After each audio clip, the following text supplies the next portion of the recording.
What is going on, fellas? Today, we are breaking down some fantasy football drafts over on Underdog Fantasy. We'll kick it off with a BBM 7 throughout the stream. If you guys want to do a different kind of draft, if you want us to do a puppy, if you want us to do a dashhound, I don't know how to say that. Yeah, dashhound, I don't know. We might rip one of those, but yeah, we'll let some people file in here. If you guys want to join the draft with us, of course, you can hit the link in the live chat. It's also in the description of this live stream, and you can see it on the screen there to use promo code FSC at sign up at first deposit for a 50% deposit match, and you get $50 in bonus entries when you make your first pick. And maybe throughout the stream too, even we can build an NBA pick'em entry for tonight's game. The Spurs and Timberwolves play tonight, don't they? No, play tomorrow. Yep. Wait, is there tomorrow? an Yeah, there's no games. Most games are on Friday. It's weird. Yeah. Oh, no games tonight. Games off. Yeah, but there is hockey. Obviously, with the Habs. Yeah, I mean hockey pick'ems. I don't have a whole lot of interest in, to be honest. But may as well try one. Why not? Hockey is the worst. I maintain this. Hockey is the worst sport to put any money down on. Period. It's the most unpredictable sport there is. You take shots. You don't take goals. You take shots are not terrible. Getting points, maybe. I don't know. Yeah, points are not bad. I don't disagree on the actual like pure goal aspect in playoff, or hockey, just like spreads and stuff too with hockey. It's just like impossible to predict. It feels like good thing we don't have to deal with that with Underdog. No, we do not. All right. So, Spicy, if you want to join a Best Ball Mania 7 draft, we will be entering this. Of course, $25 to enter, $2 million to first. Huge, big time prizes here in this contest. Yep. Maybe count it in 5 seconds. Hit confirm. If you guys want to join the draft with us, you can hit confirm and join the draft when we hit it here. We are waiting for, what is that? Couple people, 5 people. Perfect. And traded Gibbs and Cook for Genty, Loveland, and 106. Yeah, I love this trade. Yeah. Genty, 106 and Loveland. Yeah, I think plus 106. Pretty good deal. I'd say Genty Cook and Loveland are about a wash for me in my rankings, and I would rather have Genty in the 106 than Gibbs. Yeah, the way I kind of equated it is Genty plus 106. I would rather have Gibbs, and then obviously I have Loveland higher than Cook. What's up, guys? Scribbles and Frog. We are waiting on 5 people.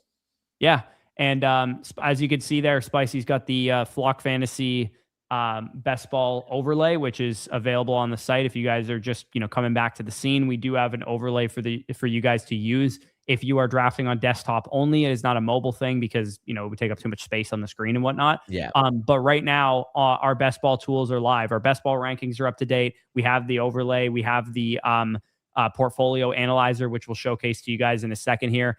And we also have like a ton of other tools and integrations. And if you guys are already annual Mother Flockers on the site, it's only an additional $49 to get the best ball stuff too. So if you intend on doing, 10, 20 Underdog drafts, the tools out there on the market are significantly more expensive than what we have to offer you guys. And of course, you can also just sign up for the whole package, the annual Mother Flocker plus the best ball tool for 146 bones. But and tomorrow we will be live doing team reviews as well. We have tons of those in the hopper for the Dynasty Decisions 2.0 promotion, which we've talked about. You sign up annually, you get a Dynasty Decisions 2.0. I'm only here for Spicy. We wouldn't expect anything else. So Carter, we're going to be doing the review stream on Friday. Me and Corey were talking about. Also, unfortunately, the last time I seen you in here, I was very on Jack beating Carlos, and unfortunately, Jack got flatlined. So, yeah, Carlos is the real deal. Carlos is the real deal. Give him UFC talk is on the parlay ban list for this channel. Come on. Hey guys, did a lot of trades during the draft. Overall, I sent Josh Allen, Kincaid, Shakir, and Pearsall for Amari and Hampton, Brian Thomas. Jordan Tyson, Eli Stowers, Corum, and a 27 Super second. Flex? Yeah, I mean there's a lot to unpack there, but okay. I lean towards. I mean, Josh Allen is Josh Allen. You got a lot of better assets in the other side of the deal, but Josh Allen is, potentially worth all those guys. I think I lean towards the Hampton, Thomas, Jordan Tyson, Stowers, Corum in the second slightly, but it's only because I'm not huge on Kincaid, Pearsall, or Shakir. So, yeah, that is a factor. There's a lot of. I would have wanted more consolidated pieces coming back if I were to move Allen. Just a lot of a lot of junk pieces. Yeah, well, like no, like Hampton obviously is very good, but like outside of that, it's like Tyson's like a good asset, but maybe if it was like Hampton plus like Carnell Tate, like I would rather do something I'm like more that. than fine with the package that he got here, to be honest. Yeah, I'm no, I know fine what you moving off mean. of Josh for that. Yeah, no, I know what you mean. It's tough for me, but probably fair. Yeah. Yeah, the goats in action. What's going on? Shout out Mason. go. True. I know it's super early, but who would be your favorite bets to be a legendary running back this year, except for the obvious Gibbs and Bijan? I mean, the other obvious one is Christian McCaffrey, assuming he stays healthy because he's Christian McCaffrey. I would say if I had to pick somebody to have like a legendary season that, let's say, nobody's talking about or is like less known, I would pick Chase Brown. Yeah, I mean, like out of the less known for sure. I'm gonna go a little higher in terms of like where the ADP is at. I think Ashton Genty has the opportunity to be a big time bell cow. We were both higher on the receiving aspect of his profile coming out because a lot of people looked at his final year without acknowledging that his previous year he was a 92 PFF grade as a receiver at Boise State. So I really do think the tides could all turn together. Kubiak could get this to potentially a top 15 level offense once Mendoza takes over, and we could see both Bowers and Genty really paying off as Genty could get 25 touches per game. Bowers can get 11 targets per game. I really do feel like with Genty, you got so much of a ceiling to be a 250 carry, 80 plus target guy. Maybe I'm like just off my rocker here, but I'm not that high on Genty this year compared to where the market seems to be. That's where we disagree. Like I genuinely look at him, especially given the prospect profile that he had coming in and just how much better the situation is. Like if the offensive line is let's not even say league average. Is Tyler Linderbaum going to make that much of a difference? Because they didn't add anything else around him. Well, that's how pitiful they were last year. And I also think coaching is going to be much improved. I know. That's another factor. The Nepo coaching definitely is a factor. I don't know. I look at a team that will put it in writing. They will start Kirk Cousins for a month of the year, first of all. They're not going to start I'm cool with. Starting week 1. I'm cool with Genty having Kirk Cousins at least for the first month. I guess when I look at where he's going relative to the other running backs, I would rather have the unbelievable ceiling that is Amari and Hampton, in my opinion. Fair. I would rather have the locked and loaded crystal clear projection that is James Cook. I would rather have the receiving upside of Chase Brown and Devon Achane. And I would rather have just slightly, the what feels like a little comfier of a click and Saquon Barkley, who's in a better offense currently. Sure. Could it be, similar? Sure. But anyways, we're at the turn here. We should probably pay attention and then get back to this. I view Genty as a potential year 2 Bijan situation. Yeah. Who do we want to roll with first here? So Genty is gone. I'd be cool going Cook with one of these, or unless you want to go Achane. If we're going to go running back, I would go Achane or Hampton. Okay, let's go Achane. Let's go Achane and Hampton. Let's do it. Yeah. Also, Neighbors ADP should start going down a little bit. I'm on the same page. I like Hampton as well. I just have Genty a little bit higher. I have Genty, I believe, as my 9th overall player and Hampton as my 11th. But let me pull up my rankings so I can give you an exact answer there. Yeah, I have Hampton's my 13 and Genty's my 16. So I have Hampton exactly where we picked him, but I would not pick Genty until the early second round. Like I said, just because I think that Genty is like, here's the other thing that makes me nervous too. Clint Kubiak just like screwed Kenneth Walker. Are we at all worried about Genty not getting, let's say, every piece of work under the sun? I don't think Mike Washington's good enough to take it from him. No, but like, what if the combination of Mike Washington in short yardage, whoever in short in third down and distance, like what if there's enough there to just take a little bit off the top more than people are expecting? I just think the style of Walker kind of led to that split in the sense that even though I'm higher on Walker than maybe the consensus is, he also has, the factor, the fatal flaw, if you will, of not picking up the easy yards when they're there, because his vision at times is more so big game hunting as opposed to picking up the easy chunks. I don't view that as being an issue with Ashton Genty. He does have the size to handle a full 3-down workload. And I do think Kubiak's going to see that and be like, well, it's a lot different when I have Zach Charbonnet breathing down his neck versus when I have Mike Washington breathing down his neck. Yeah, I'm sure that's going to be a factor as well. I guess when I add up all the factors with Genty, it makes him appear a little riskier because he didn't look exceptional his rookie season. He looked good at times. He flashed for sure. He didn't look exceptional his rookie season. Number two, before contact numbers were so bad though. But all these factors combined, what if Cousins plays a couple of games? What if the offensive line is only marginally improved, not significantly improved? What if he's not a top 5, top 10 running back in his second year from a talent standpoint yet. Maybe he's still developing or whatever. What if Mike Washington, some of these other guys are involved because Clint Kubiak has done this before? And then also, too, I just think that there's going to be growing pains even when Mendoza gets in there. I am like, we're going to be probably doing some projections and whatnot. When I project out the Raiders offense, I think they're going to be like the 23rd best offense in the league. Like, I don't expect them to be like a top 15 scoring offense. So Corey, to put in perspective, because you said he didn't have a good rookie season. He had 3.7 yards per carry. And you look at that on face value and you're like, that is horrible, correct? That's what I'm not just talking about his yards per carry. I'm talking about how he looks. Just answer the question though. You see 3.5. Generally speaking, when you see 3.7, your reaction is he had a bad year, right? Yeah. Sorry, finish this point after we pick, just because we have 2 picks in a row here. Yeah. So we'll we got make these 2 picks. I like Garrett here. If you go to our rankings, Spicy, I'm curious, who do we have the highest in this territory?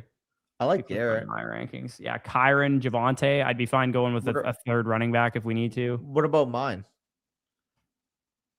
Yours aren't showing because you don't have enough players. Do you want to go? Who do you want to go with here? We need one. Start. I like Garrett here for sure. Yeah, Garrett's a good option. And then the other one, I'd be cool going Javonte. Like I said, I'm fine taking a third running back here. I really do think going heavy on running backs early is going to be my strategy across most of the time. Like I said, you need to import your rankings from Underdog because that's why your rankings aren't showing here. Okay, fair enough. So going back to the point, 3.7 yards per carry. You see that on face value. You're like, okay, that's not very good, right? Like generally. Yeah. Okay. 3.06 of it came after contact. Yeah, I understand all that. 0.64 yards before contact per carry for Genty last year. Yeah, I understand all that. What do you think the Raiders are going to be this year? Like, how good of an offense are they? How good is their offensive line? They have a top what offense and top what offensive line? Bro, give me 1.5 yards before contact per attempt, and it's looking way different, dude. I think this could be the Gurley year 2. I think this could be so Gurley in year 2 is on the best offense in football. No, I'm saying in terms of skill set. Like, I do think Genty is a good receiver. I do think he could have an 80-plus target type of ceiling. Okay, and I do think 2017 Rams were the best offense in football. No doubt. I'm not saying he's going to have like the Gurley year. I'm saying like Gurley did from year 2 to 3, the improvement as a player because the offensive line got so much better. I think we could factor that in to a degree with Genty because again, 0.64 yards before contact per attempt. How can he even remotely be efficient if he's not getting anything done in front of him? No, I'm not saying it won't be improved. I'm saying what does improved look like? Is it they go from the worst offensive line in the league to 25th? Give me 1.5 to 1.8 yards before contact per attempt, and you're getting to answer the question I asked. Is it where is their offensive line rank among the NFL, and where is their offense? It's probably still not top end. It's probably around the 20th best offensive line in the league. But like that plus good coaching, like you give me average offensive line play and we're dancing here. He's got the opportunity to be the number 2 target on his offense as well. He does. Yeah, that's definitely if the argument for Genty also is based on the fact that you think like his receiving ceiling is as good as Chase Brown's or Devon Achane, probably not as good as Achane, but like Chase Brown's or Amari Hampton's, 80 plus targets, Barkley's, those types of guys. 80 plus target ceiling is probably what I would say. Yeah, 80's a lot. I would say 80 would be pretty impressive if he's able to do that. But I would hear arguments for people saying, yeah, I'm drafting him that high because I think he's going to have 80 targets and 275 carries. Like, I think he's kind of like a volume is king play. Like, and I probably do need to move him up just a little bit. I'll take him over Achane because even though I love Achane's ceiling because of the receiving stuff, in half PPR as well, I think he loses a little bit of value because he might only score like 9 touchdowns this year or something like that. Yeah, I have them in the same tier. I have Genty at the top of my tier at 9, and then that tier runs to 14 for me. Yeah. Hampton versus Genty is an interesting conversation to me. Yeah, no, I have Hampton at 12, so like I'm on the same page there. You want to grab Tate here? Carnell Tate, like absolutely, I would be all in there. Funny enough, 2 of the running backs I still feel good about actually made it here too. So like, if we wanted to go crazy, I'm down to take another one. Like I have Tootin, the highest of this group. I'm cool with Price as well, though. Like I don't care either one. I'd be fine with. Here, you pick between them. I'm down with either, and then we can just completely write off running back for the rest of the draft, outside of maybe one more in the mid round. Or mid-teen rounds. Let's go with Tootin. Okay, let's go. Yeah, we're gonna obviously have to build out like an 8 wide receiver build or a 9 wide receiver build potentially here, but I'm more than fine with not taking another running back until like the last 2 rounds. Yeah, which is fair. Yeah, I would say the Dolphins' offensive line was definitely a lot more improved last year. They're better than the Raiders on face value, but I would argue the difference in offensive projection again. I would be much higher on the Raiders' offense than I would be the Miami Dolphins because How many ultimately games here, did Colt Miller miss last year? um, Curious, he because missed a good bit. that's a good point that Arthur makes here. Um, He played he only played 4 games last year. I didn't yeah, realize he was gone for that long. yeah. I thought he missed like 5 games or something like that. I didn't I realize actually, he missed like most of the year. yeah, that actually shocked me as well. Miami's offensive line is good. Like I'll give them credit for sure. It's more so just the offensive projection because I do think the Raiders, even if they're an average to slightly below average level offense, like there's the opportunity where Miami, given the lack of pass catchers, could be the worst offense in the league. They could be. I tend to think that Miami's coaching and like just the way they're going to play offense, like they're going to Yeah, use Achane a lot, they're going to run the ball a lot. I don't yeah, think they'll be the worst offense in the league. I think they'll fair. be somewhere between 27 and 30, Yeah, give or take. reasonable. I guess my point would be if Gentie's offense is 21st, that's going to be a negligible difference.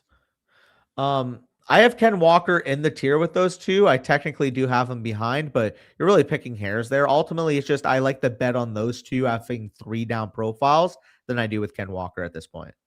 Yeah, like the Commanders' offense last year was 22nd in the NFL with 356 points for. To me, that's what I'd see for the Raiders probably this year because there's going to be a little bit of quarterback turmoil. There's going to be a rookie quarterback in there at some point.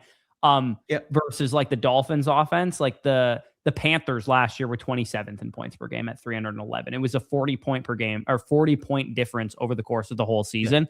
Yeah. And I think that the Dolphins and Raiders will generally just both be below average offenses. Also, very good point from Mason. Apparently, according to the tool as well, 4 running backs would be optimal with our build.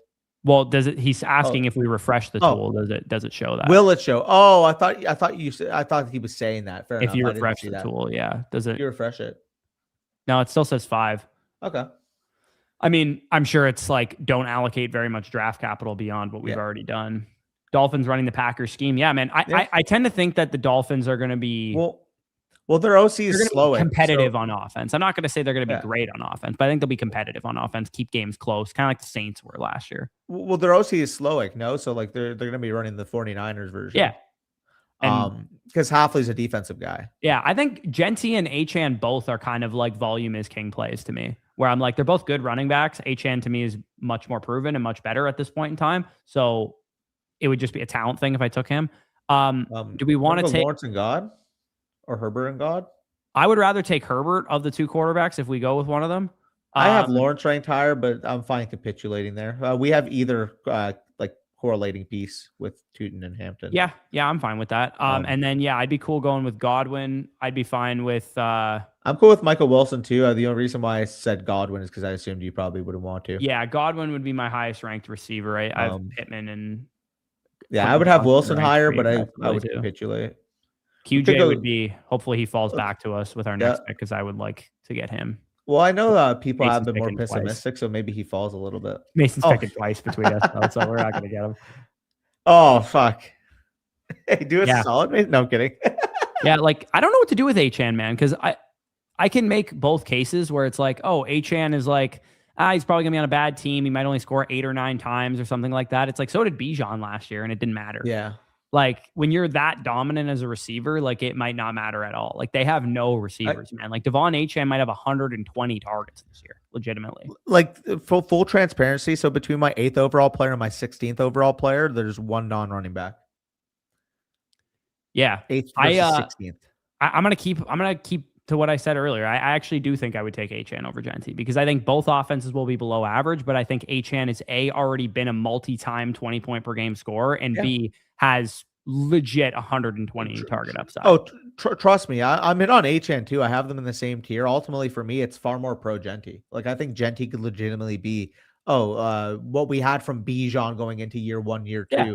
Despite the offense not being like top 15, you got a guy that can threaten 250 carries and 80 plus targets. Yeah, Bijan is for sure the comp for what he could be in year 2. I don't think that Genty looked as good as Bijan did his rookie season. I would also argue though that Bijan had a better situation in his rookie year than Genty did. Like again, like 3.7 yards starting games was better than Geno Smith.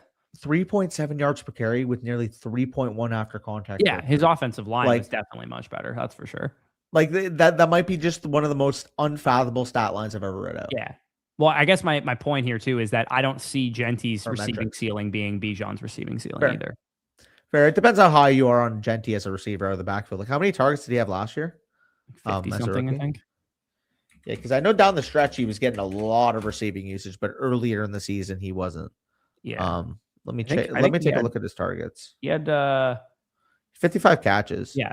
73 targets. Yeah, it's actually more than I thought. We said So- 80 target ceiling. He had 73 his rookie season. I actually would have thought he had less than that. So like, look at his target workload, like the game against the Jacksonville or game against Jacksonville and on. Look at his Yeah. targets. No, it went up big time. But I guess Yeah.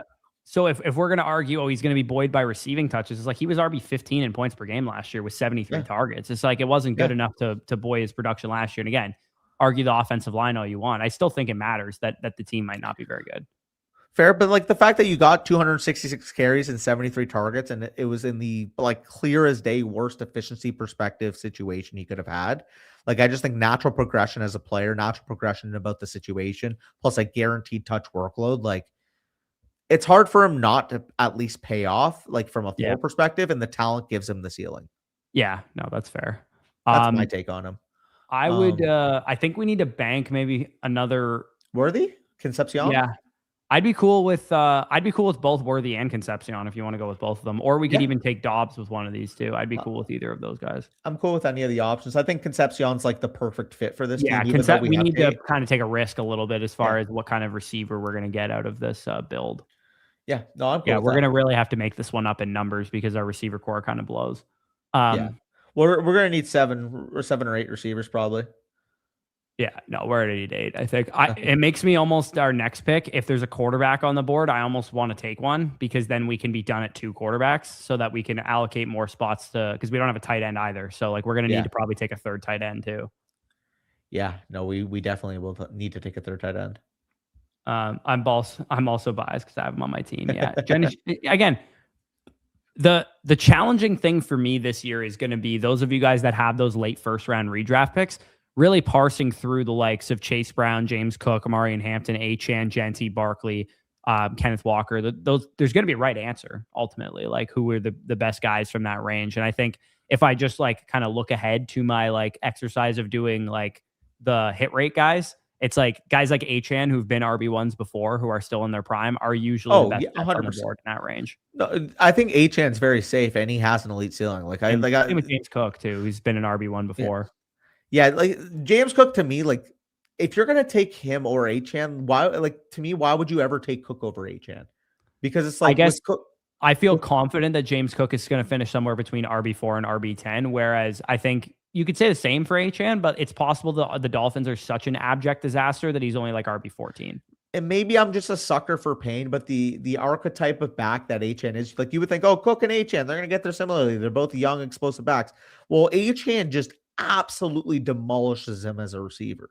The reason why Cook paid off last year is because he scored 16 touchdowns. And obviously there was an offensive change of philosophy, though. Like McDaniel's no longer there. That could have Achane averaged 5.7 yards per carry on a bad Miami team last year. Does that happen again without McDaniel? And totally who knows if McDaniel was the driving force behind giving Achane that much volume? Like, what if Ollie Gordon or some of those guys take more volume now? I guess my point, like why I have a hard time trusting Cook, is he had it run out to where he had 16 touchdowns last year, and it still amounted to only 17.8 points per game. Like you would think if you're going to score 16 touchdowns, like you want that to be your 20 plus point per game guy. So I guess my counter to him is if we start to see maybe more Josh Allen passing touchdowns with a guy who can contribute in the red zone, maybe we see Dalton Kincaid healthy in the red zone. He contributes a couple red zone targets. If those touchdowns go from like 16 to 11 to 13, and he's also not buoying that with more receiving production, is he more so destined to be a 14 to 15.5 point per gamer? Yeah, I think it's possible that Joe Brady would use him more that way because Joe Brady, when he took over, that's when James Cook really started to, break out. So it's possible that Joe Brady is kind of maybe the driving force behind that. Okay, what else we got here? I mean, Trav is on the board there. Yeah, I'm down with Trav. We could go 2 receivers here. We could take a tight end. I'm down for Hunter and Gadsden here if you want to go Gadsden because we have Herbert. Yeah, I'm in on that. Yeah. go Hunter and Gadsden. I would have liked to get a quarterback that slid to us, but I just don't think that any of these guys are worth a shit, to be honest. Fair enough. Not wrong, by the way, Joe. Not wrong. He is their best receiver. Yeah, no, literally, Achane is their best receiver. Wait, are they comfortably rolling in with Tolbert wide receiver 1 season? I mean, unless they think Caleb Douglas or Chris Bell are going to be wide receiver 1 right away. Well, that's what I'm saying. It's like Chris Bell's is not going to be fully healthy to start the year. Caleb Douglas, did you see wide receiver 1? Like, it's crazy. Bro, it might be ugly. The Dolphins have the worst 53 in the NFL. I think it's very possible that they do. So somebody I can't remember, somebody commented something yesterday on the video we did because we were talking about Malik Willis in that video. I'm workshopping a take where the Dolphins somehow finish with a top 3 pick, but don't take a quarterback and instead take Jeremiah Smith. Oh man, that would be fun. Like if you don't get Arch or Dante, like you could take Drew Mestamaker over Jeremiah Smith. I know. That's why I'm like thinking, I'm like, what if the Dolphins are bad enough that they're picking Jeremiah Smith, but not bad enough that they're picking first or second or however many quarterbacks are worthy of going that high?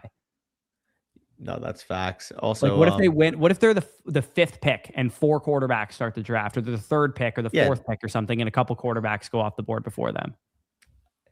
I'm saying this, by the way, as the Njoku guy on this channel, but I'm starting to really worry that Njoku's legs might be cooked. Yeah, no, I'm not. I'm actually not really that worried about Njoku at all, to be honest. Like, I'm worried about it to the point that I'm like, okay, maybe if we thought Gadsden was going to be a guaranteed 80% plus route participation guy, Njoku would be one thing, but like right now, the current state of Njoku, I do think the injuries have kind of caught up to him. Yeah, I will comfortably take my Gadsden discount. 12th round, I'll take it. I'll take the discount. I'm not going to sit here and say that he's like, I view him differently now than I did before. Yeah. Like, I thought he was maybe, he could be near Laporta. He could be near those guys. He's definitely not in that territory now. Do we want to go with Brenton Strange here maybe, or Sadiq? I was going to say, do we want to take a quarterback? Damn, Sadiq just went. Could go quarterback too. I guess that's actually a good they point. All stink though. I'm cool pushing it one more, or we can go with like a Daniel Jones type. I mean, I'd be fine taking the discount on Stroud if you want to take him. Yeah. Let's take Strange with one of these because we need another tight end. And what are the quarterbacks if we don't take one here? We could take Boston here and then take one of the Browns quarterbacks. Honestly, let's get gritty here. Let's pass on a quarterback. I actually didn't mind the looks of it compared to even the top 2 on the board. You want to take Boston here and then stack the... Yeah, let's do Concepcion. Let's do it. Are we about to take Deshaun Watson late? Sure. So last round, Deshaun. I think Pelissero said this, if I'm not mistaken. There is no way that the Browns coaching staff and front office can go from Shedeur to Watson, but they can go from Watson to Shedeur. Yes. Like the veteran guy would start the beginning of the season, but you're not going to start Shedeur at the beginning of the season. Like if Shedeur's starting week 1, he's going to start the whole year, is basically what he said. So it's like, if you want to get a look at Watson, when you should do it is at the beginning of the year, because you can very easily then pivot to Shedeur at that point. But if you get Shedeur in there, you can't really, you could, but like it wouldn't make as much sense to pivot to Watson if Shedeur's not playing well. My reaction to this is, respectfully, Malik, you would have been the wide receiver 2 on Ohio State. So, yeah, he probably would have been. Speaking of neighbors, by the way, the thumbnail of this and also like the news that came out was, so Neighbors had obviously some swelling after his ACL tear in October, and I don't think he received surgery until like November. And then yesterday, it was reported that he received like a cleanup procedure along the lines of, the knee injury that he suffered. So I am getting a little nervous as a Malik Neighbors truther that we could see like a pup list to start the season. We could see like a not quite the same, like let's say he puts up like a 15 or a 14 point per game year or something like that. So this has been my case the entire offseason, and people are like, oh my God, Danny, you're such a Malik Neighbors hater. I'm like, I can't take this guy in the top 15 to 18 of ADP if I don't know he's going to be healthy week 1. Yeah, it was risky for sure. Because he also wasn't going to get much more expensive than that too. Like even if he was healthy, was he really going to go higher? Like I had him ranked at 22 in my best ball rankings before the news because I was more pessimistic on it. Like where did he go in this draft? I'm curious. Even after the news. In this draft, he went He went 20 before, overall. Like before London. For what reason? Neighbors is okay. Let me paint you this hypothetical. Neighbors is in training camp. He's performing. He's in the third preseason game or the second preseason game. He plays a couple of reps. Where does Malik Neighbors go in drafts? He's fully healthy. He's ready to go for week 1 to the point that we've seen him on the field in training camp and in preseason. Probably early 2, right? Like at best. And I love Malik Neighbors. He's one of my favorite players in the entire league. But his price is basically where his ceiling is right now. Like also, not from a production standpoint, but from a price standpoint. You're not getting a discount on Malik Neighbors right now. Stealth, I don't disagree, but also it's just pointing pessimism on the fact that Njoku isn't the same player like he was in his prime. Oh, are we gonna have to plug our nose and draft fucking Geno Smith? I am totally cool with Geno. I'm actually be drafting a ton of them. Ugh. It's a stack too. Let's go, baby. Fine. We got Geno. We're drafting Cade. Later. Do you want to go Trey Harris? Flournoy? Stack with Herbert or Chris Bell or Flournoy? I don't care. Take Flournoy. Let's go. Let's go. I'm never going to draft him otherwise. So let's go. I don't have this weird hard on for Ryan Flournoy like everybody else seems to. He's a total contingent play, but I do think in a big time build like this where we need numbers at receiver, taking the case that either Lamb or Pickens go down, especially with the guy that at least showed flashes this year in the 16th round, like. If either of those two were to go down for a period of time, he would project as a top 25 to 30 receiver. Maybe. I don't like it doesn't get me jazzed up to take him. No, reasonable. People get like hyped to take Ryan Flournoy, and I don't. I'm like, this sucks. He's terrible. He's not terrible, bro. Not everybody's terrible, bro. Come on. Fine. We'll take Ted Hurst later, too. We'll get a Cowboy and a Buck. We can't take another receiver, I don't think. You don't think so? We have Geno Smith as our QB2 right now. We need a third quarterback. It says we needed 8 receivers, though. We have 7. We have 8 receivers. We have 8? Yeah. Oh, my fault. Misread that. So, I mean, I suppose we could go skinny at tight end if you want to, and we could just go with Gadsden and Strange. That seems a little light to me. I don't disagree. Like we should go quarterback and tight end. I actually didn't realize we had 8. Yeah. Injury pessimism for the win. Yeah. I mean, taking Neighbors over London was really not wise. I can't do that. Yeah. One of my highest rostered, I don't know this for sure, but he will be one of my highest rostered tight ends just went off the board, and Pat Freiermuth, who I would have pined for taking here.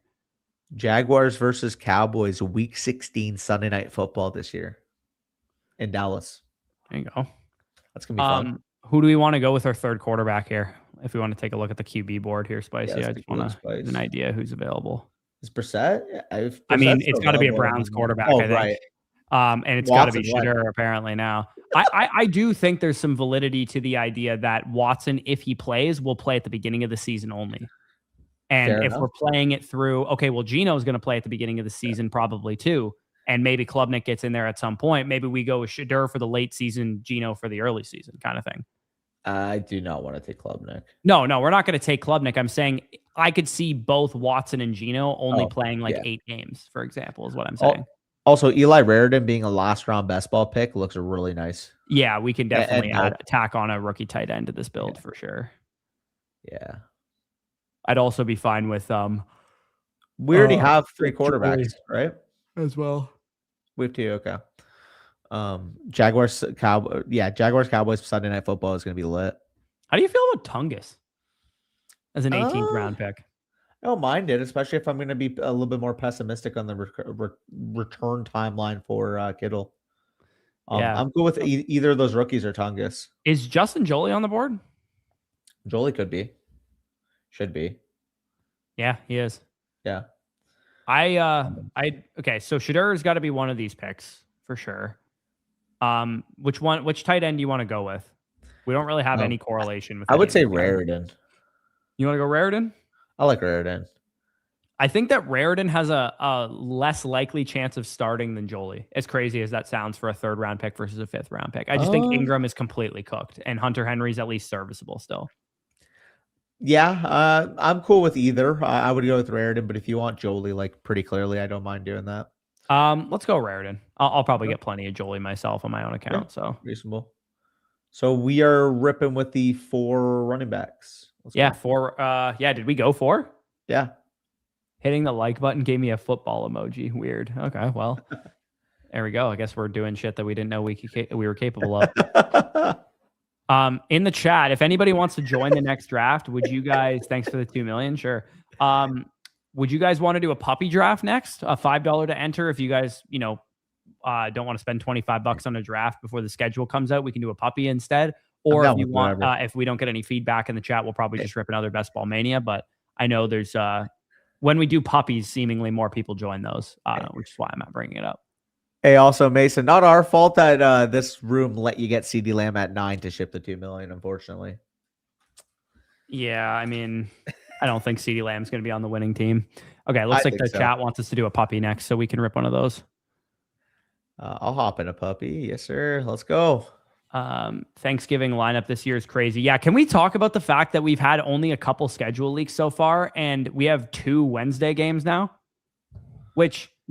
So we're football junkies. I'm all for more football, more days of the week. However, from a content perspective, it kind of bugs me when we have like a Wednesday game, because now we're like, how am I supposed to do matchups that matter if there's a Wednesday game? How am I supposed to do X, Y, and Z if there's a Wednesday game? So that's kind of pisses me off. It's far more tedious on us when the more days are taken up by football. Because the Thanksgiving one is fine, because the Thanksgiving one, I can just do the matchups that matter for the Thanksgiving slate a day early, because it'll be a Wednesday game, multiple Thursday games, and then a Black Friday game. So that's not a big deal. But the first game of the season being on a Wednesday it kind of irritates me a little bit. Yeah, no, I agree. But it's one less game that we have to, or one less day where we're without football. So. Do we have any of the chat in the draft? Yeah, I think we must have a couple of them. I see Joe. I don't know if that's the same Joe that's in the chat. Oh, yeah, it might be. Matt must be in here. Maybe he's 100%. Maybe he's Matt. I don't see a Matt anywhere. Maybe he's just got a weird name. But there's far less red badges there. Yeah, it Fs us. Yeah, no. Yeah, kidding. Literally. Though. I hope there's no more Wednesday games other than just Thanksgiving and the season kickoff. Because I remember, like, the other thing that I don't like about like putting games early in the week and stuff is they did it this year, and they always do it in week 17, which is like, from a fantasy perspective, you need your guys to be performing at a high level. And like, think about the duds that you got in week 17 in those early week games. Like, how dog shit were the Detroit Lions in that game? How dog shit 2 years ago, I remember like the Ravens and Texans played on Christmas or whatever, and that like they dudded completely because we had the Ravens stack in Best Ball Mania final. Like, oh yeah, I almost like want to lean towards tie breaking to players playing on Sunday in week 17, because I think on a Sunday game, players are just in more of a rhythm. They get their full week of practice. They like not a bad take. Short week games in December when the season's long and there's a lot of attrition that sets in. I feel like you get better games out of players. For sure. Think of the Monday game this week in week 17. They got the full week of that, and fucking Puka and Bijan absolutely snap. Jefferson went 106. Interesting. Hey guys, 2 guys ahead of us. You might not be in the stream, but I would greatly appreciate a certain thing. He's not going to fall. Come on, just be more hopeful. He just got auto-picked. Yeah, fuck. You're not wrong. All right, there he goes. Shall we? Okay, Genty goes here. Just not. Do you want to grab Cook this time? We didn't grab Cook last time. I would rather go Walker if we're going to go somebody that we didn't last time. Really? I have Cook lower than this range. Oof, I would definitely take. I'm not in on Cook here. Let's go with these 2. Let's take them both. Well, fuck me, I guess. Let's take them both. Why not? I mean, I would have somebody else over Cook there. I would rather have Chase Brown. The exposure somehow, right? Fair. I'd rather have Chase Brown straight up. Okay, let's take Chase Brown then. Not over Walker. It was supposed to be over Cook. I mean, I have Chase Brown over both of them, so fair. I just can't take him every time, because I literally will take Chase. I have 30% Chase Brown this year, probably. Yeah. So fair enough. Yeah, and you're not wrong. Like, if I'm going to get Cook anywhere, it'd probably be here. We got the Wednesday narrative. Yeah, exactly. The Wednesday narrative. Already spent my balance. They put me in a different lobby. Oh, that's tough. Joe's in here apparently. The international games screw us for content too. Yeah, I mean, I like the morning games on Sunday mornings. Is it possible we get a Chiefs versus fucking Bills week 17 matchup now? No, but we do have some week 17s confirmed. We do? Like some leaks, yeah. What are the leaks? I saw Bears and Lions week 17.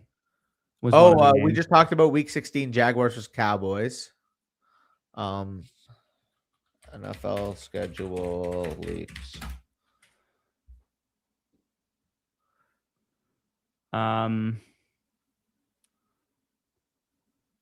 Packers at Bears Christmas Day on Netflix. So here's a nice thing. Sorry, go ahead. I was going to say, here's the nice thing is that Christmas this year is week 16, not week 17, which is nice because last year it was week 17, which throws a wrench in content stuff for us because we're trying to make as much content as we can. And it's the fucking, one of the family weeks that you don't want to be working too hard. We got a couple leaks, by the way. First one, the Bengals leak. I'll just read the 15, 16, 17 for these teams, by the way.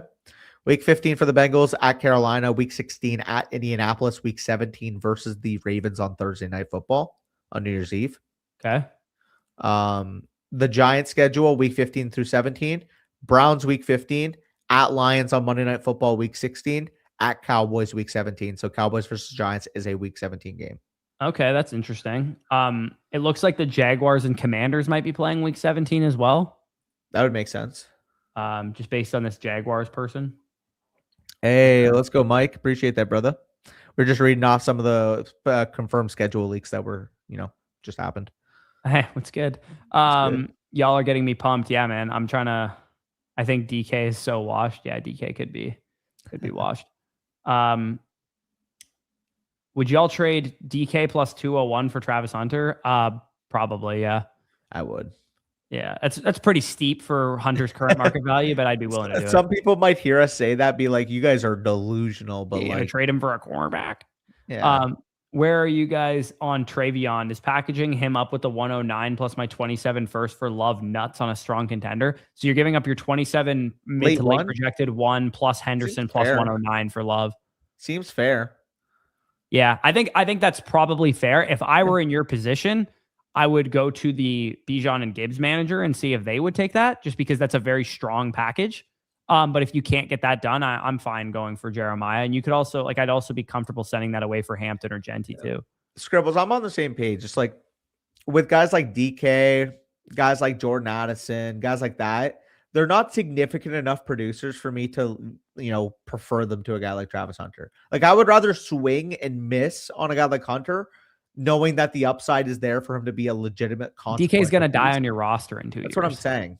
Yeah. Like, give me the swing all day, even if it doesn't work out. Yeah. I think we should grab one of the running backs plus a receiver. Yeah. Let's go. You want to go Kyron here? Sure. I would have ETN higher, but sure. Yeah. Again, I'm trying to weave in some stuff that I know you're not going to be taking a lot of Kyron. So, hey, and I know you're not going to be taking a lot of Burden, so let's mix them. Who do you want to go with receiver here? You want to go Burden? Yeah.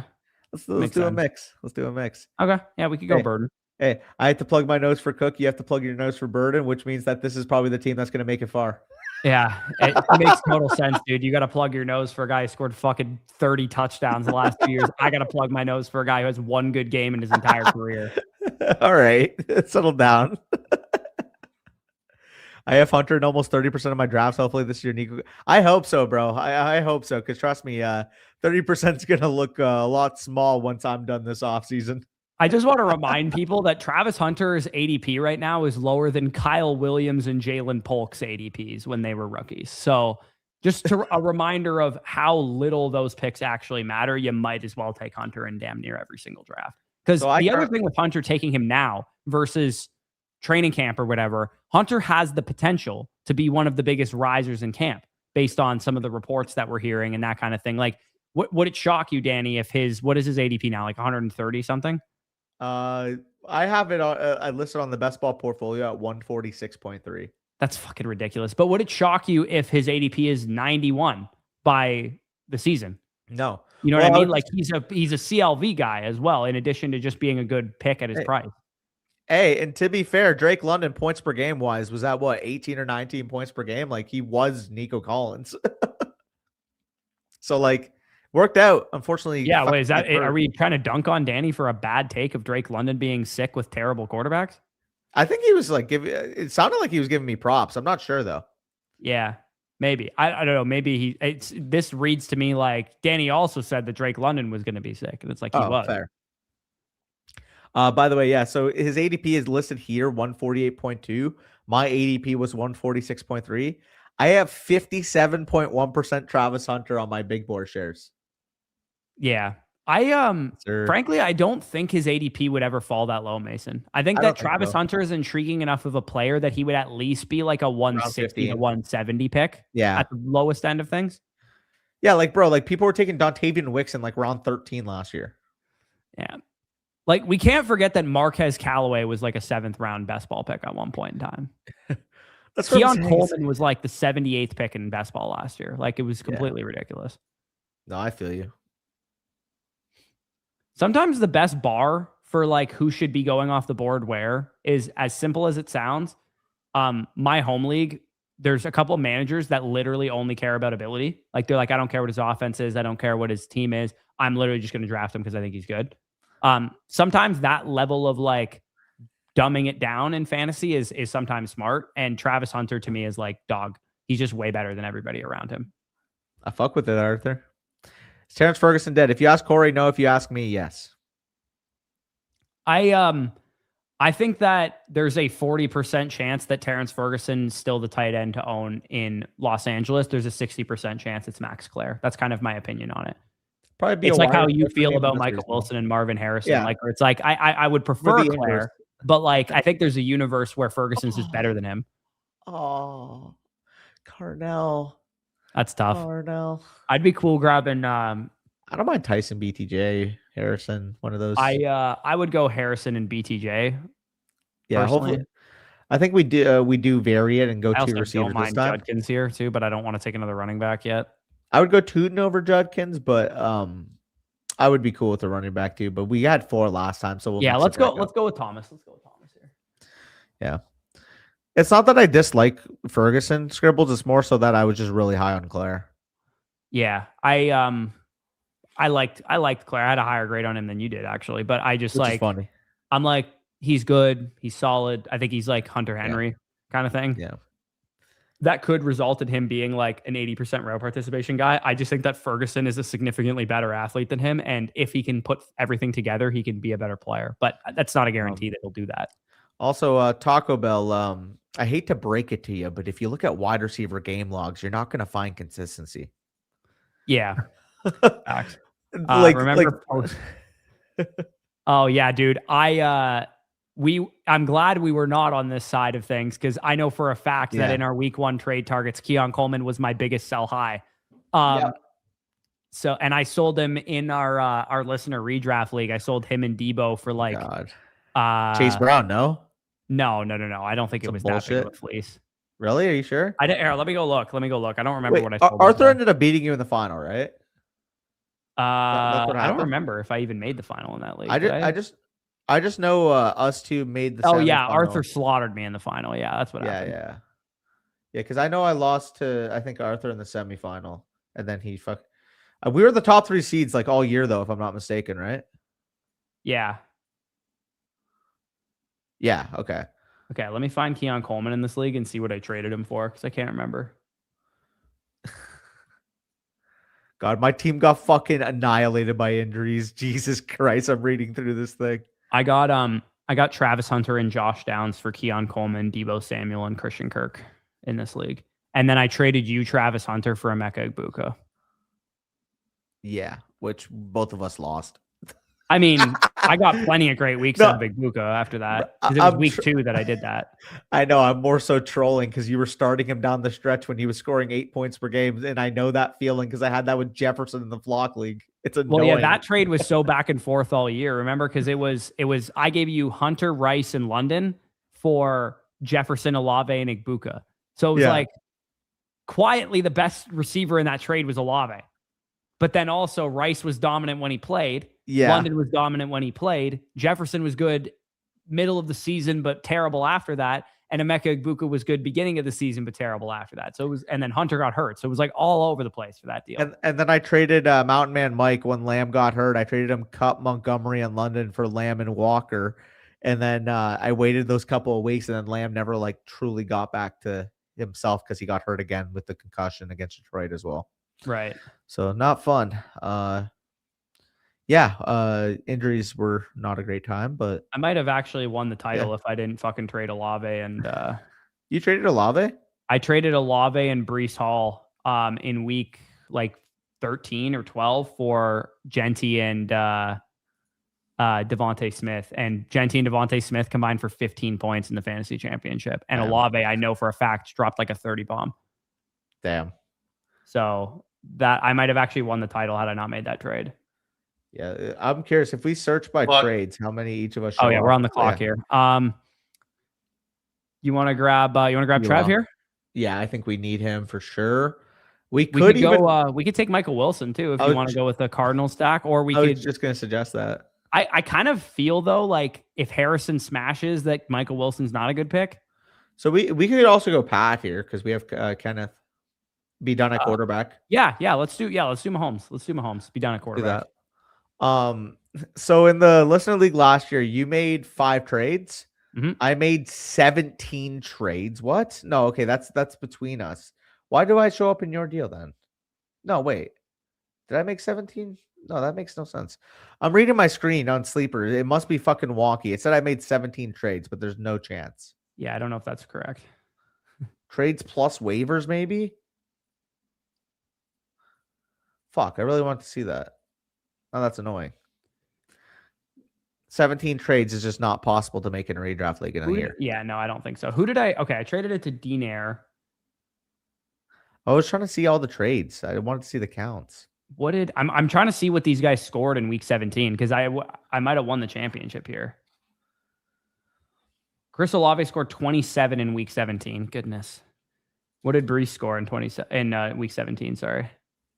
Oh my God, he scored 24, dude. Oh my God, I would have beat Arthur if I would have just kept those guys. Okay, Herbert. That's tough, dude. What if? It is a what if, but like I lost by 30. And Genty and Smitty, who I traded for, dropped 14 combined points. And Breece and Olave, who I traded away, dropped 51 combined points.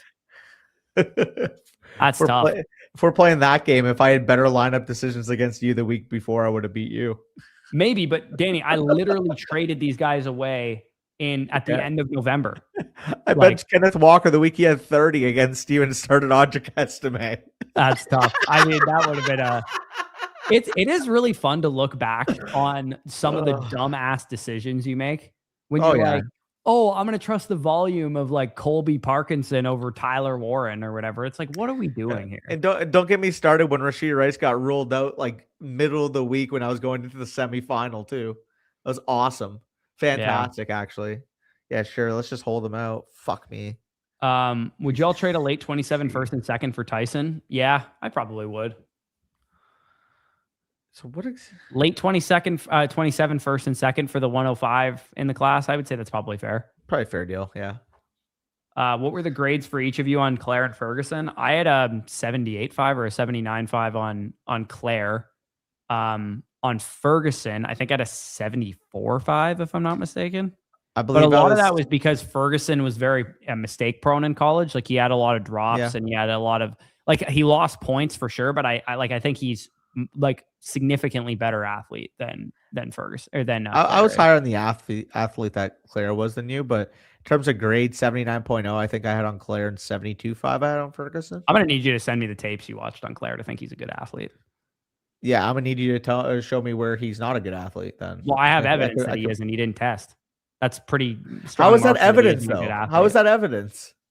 Because usually good athletes will test. Okay, usually, but you're saying it with certainty. Like, what if he was fucking dealing with an injury? The only thing I can go off of is that he refused to test at the combine and his pro day. What if he was dealing with an injury? Who knows? Like, who knows? He did field drill. I was going off the film. Yeah, sure. Anyways, there are like 4. A lot of people agree with me too. A lot of people agree with me. I haven't seen anybody agree with you personally. A lot of people have. A lot of people. NFL Draft Buzz had him projected for 4.72 as well. Like there's not really much evidence that he's a great athlete to me. I never Okay. said great. I said he's a far better athlete than you've Worthy? given him credit for. There's a big difference. Also, who? Worthy. Worthy Sure. to go with Rice and Mahomes. Are we just gonna go Worthy Concepcion again? We could. We could. I'd be fine. I'd honestly be fine taking Pitts here if we wanted to go with a tight end. I'm fine punting tight end again. Like, We don't. I mean, we honestly. could go We Strange can go later. Kelsey after. Is Kelsey? Yeah, Kelsey's available. You want to push later. Kelsey up? Yeah, let's take Concepcion. Okay, I was I gonna think say we could even push if you wanted to Kelsey push to the next Kelsey pick. up. Okay, what's his ADP? 125. I Should think we make can it. push him. Yeah, it's 18. We have every other pass catcher for the Chiefs and the quarterback. So Yeah, what? So 18 picks. I mean, we don't have Rashid, but yeah, we need him to fall like 4 or 5 picks. do y'all like Pollard this year? I think Pollard's a decent like redraft asset. And I don't know if it was you, Scribbles, but somebody asked earlier what I'd feel comfortable trading for him if I was a competitive team. I'd feel comfortable trading a late second round pick in this year's class for him. I probably wouldn't trade a mid to late pick in next year's class for him, but in this year's class, I'd be comfortable doing it. Yeah, honestly, I would even make the argument: how is Casey going this far below Jordan Addison? Yeah, They added Juwan Jennings too. Him going below Golden is pretty ridiculous. Oh, 100%. Like, realistically, can you tell me the big difference in process? Sorry, between Jaden Reed at 7-11 versus Casey Concepcion at 10-1? No, I can't actually. We're Like, pushing Jaden Reed into a role that we don't know he can do yet. I That's what I'm think saying. it's possible he can play on the outside more, but we don't know that for sure. Parker Washington 7-3 versus Concepcion 10-1. Yeah, like where did Downs go? Yeah. 9-7? Like also- Concepcion's going to be on the field more than Downs, like in a median range Also, of outcomes. Taco Bell, you keep pointing out the bad London weeks without acknowledging that when London went off, he single-handedly won you fantasy games. Like, I'm sorry, this consistent, I need a guy that can score 13 points every single week is fucking bullshit. Some players are just more volatile than others. Also, Some like players you can watched score the 30. Falcons quarterbacks last year, right? Like, have you ever rostered Jamar Chase in fantasy? Like, come on. Yeah. It's so rude that the Rams are building for real life. True. Can confirm. Can't wait to do it again. Fantasy SEC in the house. Facts. What were the other epic 1 week sell high windows last season? Yeah, Dowdle was a big time. It wasn't a 1 week sell high. It was like a couple weeks, but 4 weeks where he was like a top 3 running back in fantasy. Like, where did that come from? Yeah, there was a couple of epic sell highs though. Like if I go back and look at some, like I think Keenan Allen and QJ early on in the season were like pretty epic sell highs as well. Remember there was a point in time where Keenan Allen had a higher market value than Ladd after the first 3 weeks? Yeah, well, people were valuing QJ as like a top 20 receiver or top 10 receiver in some cases, like after the first month of the season. Well, I got what ended up being a mid 2026 first rounder that I used on Fernando Mendoza straight up for Quentin Johnson in the league. I traded in season. That's crazy. Yeah.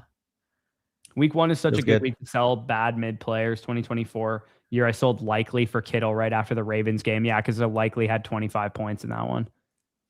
I saw JJ McCarthy get traded in Dynasty for Caleb straight up after week 1. Oh my God. I would delete the app, bro. I would delete the app because he had one good quarter at the final of that Sunday night football game. Is that why? I assume. Please give us Travis here. He also played like he pissed down his leg the whole game up until that point. Oh, I fear there's a bunch of guys with one tight end and one guy with 0 right in front of us. I am hoping he makes it.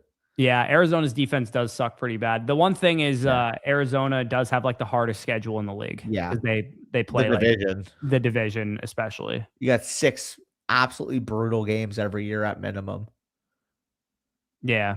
Please, please, please, please. Yes. Yes. Yeah, big Kelsey push there. Yeah. We also have James Cook. I think we could push Hunter another pick. Yeah. I mean, if you want, we could take Hunter. I'd be fine taking Kincaid here too. Okay. I'm cool with going to tight end. Yeah, I'm cool with that. Yeah, let's go Kelsey and Kincaid. I think I don't know if we can push Hunter, but I promise you I'm going to have like 47% Hunter. So I'm not like going to lose sleep over not getting him. I'm going to have better spots than take him than reaching or quote unquote reaching, but I have him higher in my rankings, but 13 picks ahead of where he goes on ADP. Yeah. Owners suddenly paying attention again. Yeah, no, especially in Dynasty where like it really is truly so insignificant what one player does in 1 week. It's big time opportunity. London was putting up monster spike weeks. Yeah, Gadsden, Gadsden was a good example of a sell high window too, though. I saw some wild prices on Igbuka after the start of the season. Yeah, I mean, I fell for it too. Igbuka was a top 10 receiver for me after the first like 2-3 Dynasty. weeks. Oh god. No, not just redraft Dynasty, for redraft too. Dynasty, bro. He was like a top 15 player. What did I say? Sitting in the chair, he knows if somebody is an athlete or not. I mean, yeah. Isn't that what you guys do too? Like, that's what we're all fucking doing here. None of us played football at a high level.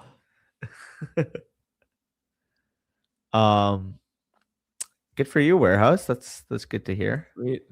Nice. Week 1 overreactions are classic indeed. Remember a couple of weeks ago, Devontae Smith put up a 0 in week 1. I feel like Drake London annually puts up a 0 in week 1. What are we talking about? I don't like Drake London. He too inconsistent. Give me a break, bro. What is this caveman mentality? Dude, you know what's another classic? Buying low on the Cincinnati Bengals after the first 2 games. Every year, T. Higgins and Jamar Chase are going to be our week 3 trade targets.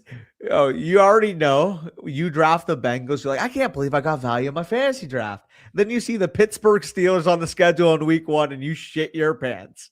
Nah, this is the year that it's different. If I think one thing that we used to not do a little bit more of, but one thing that I really want to focus on this year is while we're doing these projections and stuff, just nailing down like the right opinion on an offense. Should we be higher? Should we be lower on said offense? Like, yeah, because every year this is what wins or loses fantasy championships. Who were the breakout offenses? The offenses that we thought were going to be good that absolutely smashed. Who are the offenses that just go nuclear and you wanted every piece from them? And who are the offenses that we thought were going to be good but end up being shit, like the Chiefs this past year?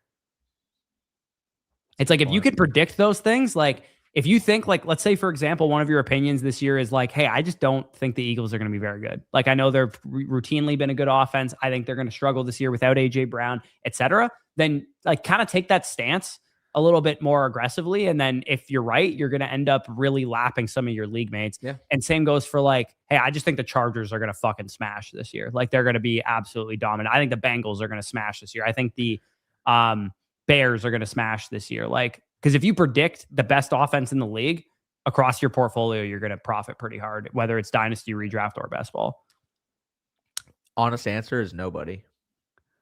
I think the answer is Tua, if I had to pick one. Because I think Tua is already a better quarterback than Michael Penix. Not a high bar, but Tua's led the NFL in passing yards before. Tua's been a productive fantasy quarterback. Tua's been a guy that's routinely been able to get the ball to his receivers, and he's healthy of the two of them right now.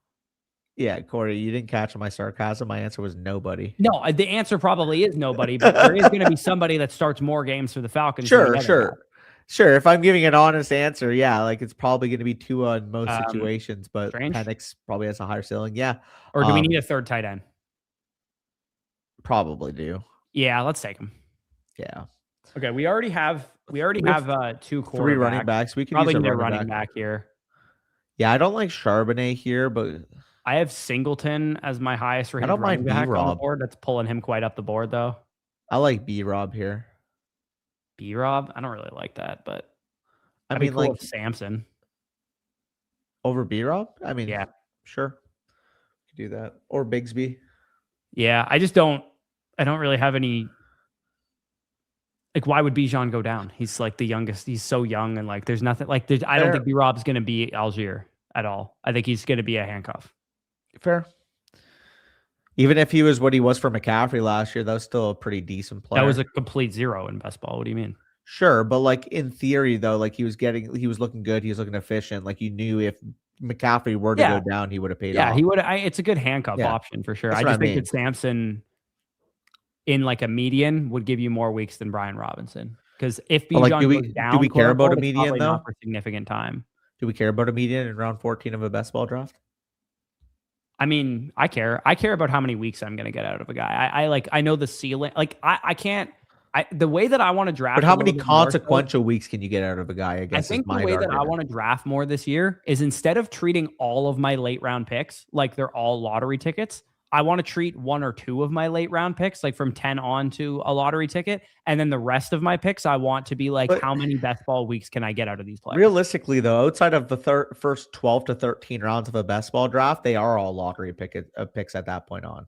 They are, but like, I don't think that's necessarily how we should be looking at them. I think when you pick a player like Romeo Dobbs last year, who I absolutely hammered the crap out of in all of my drafts, when you pick a player like Alec Pierce last year, who I absolutely hammered the crap out of in all of my drafts. I hammered Alec Pierce too. But they weren't smashes. They were just guys that gave you a lot of good weeks. And you could have seen that coming if you were doing the projections following the usage and that kind of thing. I mean, when you're looking at the actual spike week potential for both of them, like Pierce had more inherently. Like Pierce was a very good pick. Like Dobbs had like maybe 3 spike weeks. He was one of the best picks on the board where he was going. Absolutely, like because he had those 3 spike weeks, not because he gave you the 8 to 11 point projections on a week-to-week basis. Hey, he did. Wait, what? He had way more than 3. No way. Yeah. Spike weeks. I'm not talking about 8 to 11 points per game. Spike weeks. Well, how many times he hit the top 24 of fantasy rankings is what I would consider a spike week for that territory of the draft. The weeks I consider a spike week are the 16-point week, the 19.4 point week, and the 29.8 point week. Because keep in mind that's also in full PPR. Yeah, and half PPR. Yeah, he had the big weeks like you're talking about, but he would have hit your lineup, quote unquote. Like I consider a hit your lineup week, which is like you were top 24 receiver that week. He hit your lineup 5 times. Those 7 to 11 half PPR point per game week or point weeks don't really do it for me. But they hit your lineup, which is my point. Barely, maybe they maybe increase your score by 1.5 on a given week. If you have top 24 weeks, you're hitting the lineup, and that to me counts as good production. Yeah. Like I know what you mean though. Like you'd rather have a guy who's putting up 29-point weeks or whatever. I'll give him credit for the 3 big time weeks there. Also, we have 2 quarterbacks. We're going to stick with the 2 build. I'm assuming, given we could take Brian Robinson here. Take B-Rob here. Yeah, there we go. We played the game and he made it back. Maybe not unless this guy takes him. But come on, don't do it. Don't do it, guy. Kind of rude. Do it. Yeah, don't do that. Take Emmett. Come on, take Emmett Johnson. There we go. Hey, Flournoy. B-Rob came back to us. B-Rob for sure. Yeah, let's go B-Rob with one of these. What do we have at receiver? We have 5 right now. Probably want an upside guy, right? Or I guess we have all upside. We could go with. I don't know. What do you feel here? I'd be fine going with I'd be fine with Ridley. We have a lot of risk at the top. Let's do that. Get a guy, bank some routes. Yeah, let's do that. We'll go with that. Yeah. We have guys like, Burden, Harrison, Worthy, BTJ that we want upside midseason, Concepcion upside midseason. Maybe you go with the fact that first 3 weeks of the year, Ridley out target State.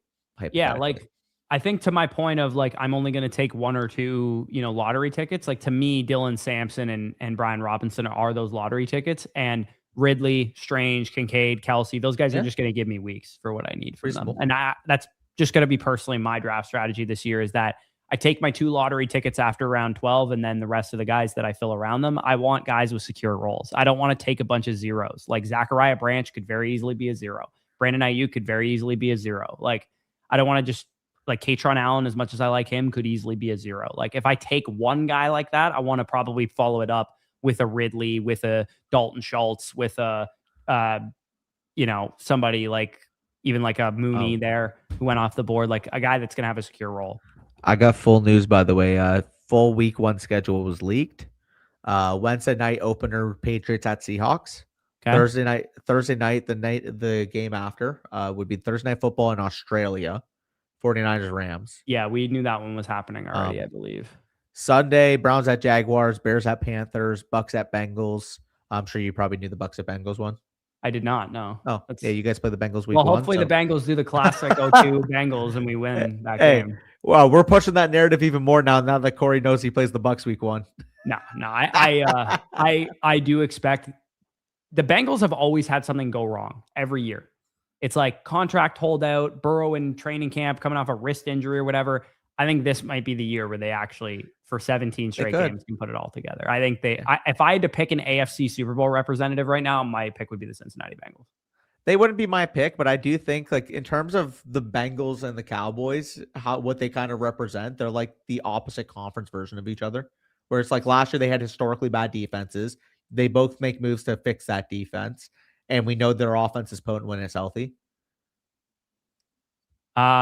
Yeah. I think that makes sense to me. I just think that the defense for Cincinnati, every move was calculated, every move was smart, and the with team, Dallas though, the team is still going to run just like, again, we're not talking about Dallas right now. The team is still going to run through the offense in Cincinnati like it always has. But I think that everything's breaking right at the right time. Chase and Higgins are both in their primes. Chase Brown in a contract year, going to be really hungry for a big contract. Joe Burrow is healthy. Dexter Lawrence helps not only the whole defensive line as a whole, because I think he's going to open things up for Shamar Stewart and, Cassius Howell, who they drafted in the second round. Like, I think their additions made a lot of sense to me.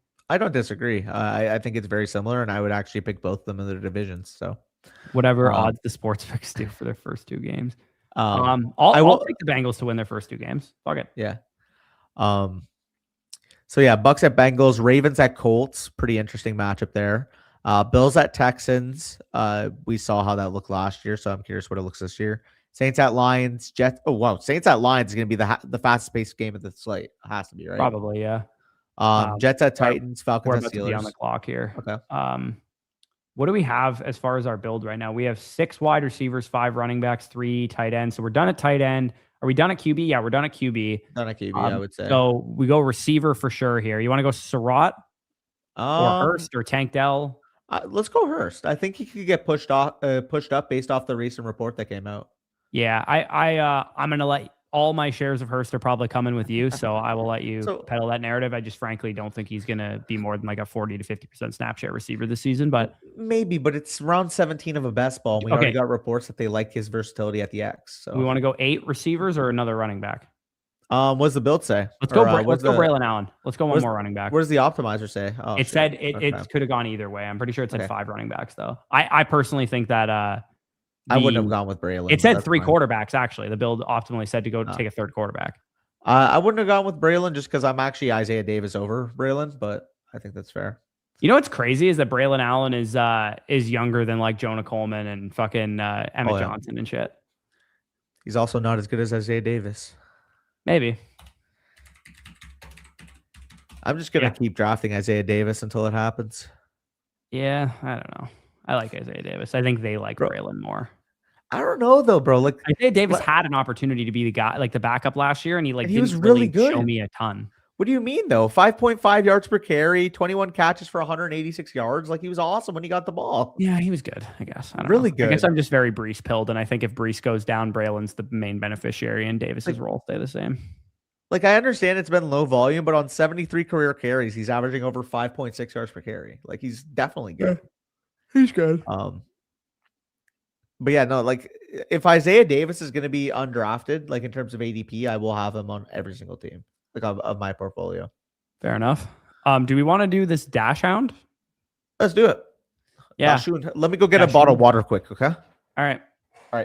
Yeah, we're going to enter this draft. Spicy, maybe give it 5 seconds before you count it down. If you guys want to join this draft with us, it's an $8 to enter, $30K to first, only 28,000 entrants. This is one of these time box contests as well. Underdog, I know they tweeted out earlier this week or last week that they're also every like Friday, they're going to draft like a time box fun contest that's like, small field type of entry as well. So very interesting types of contests there.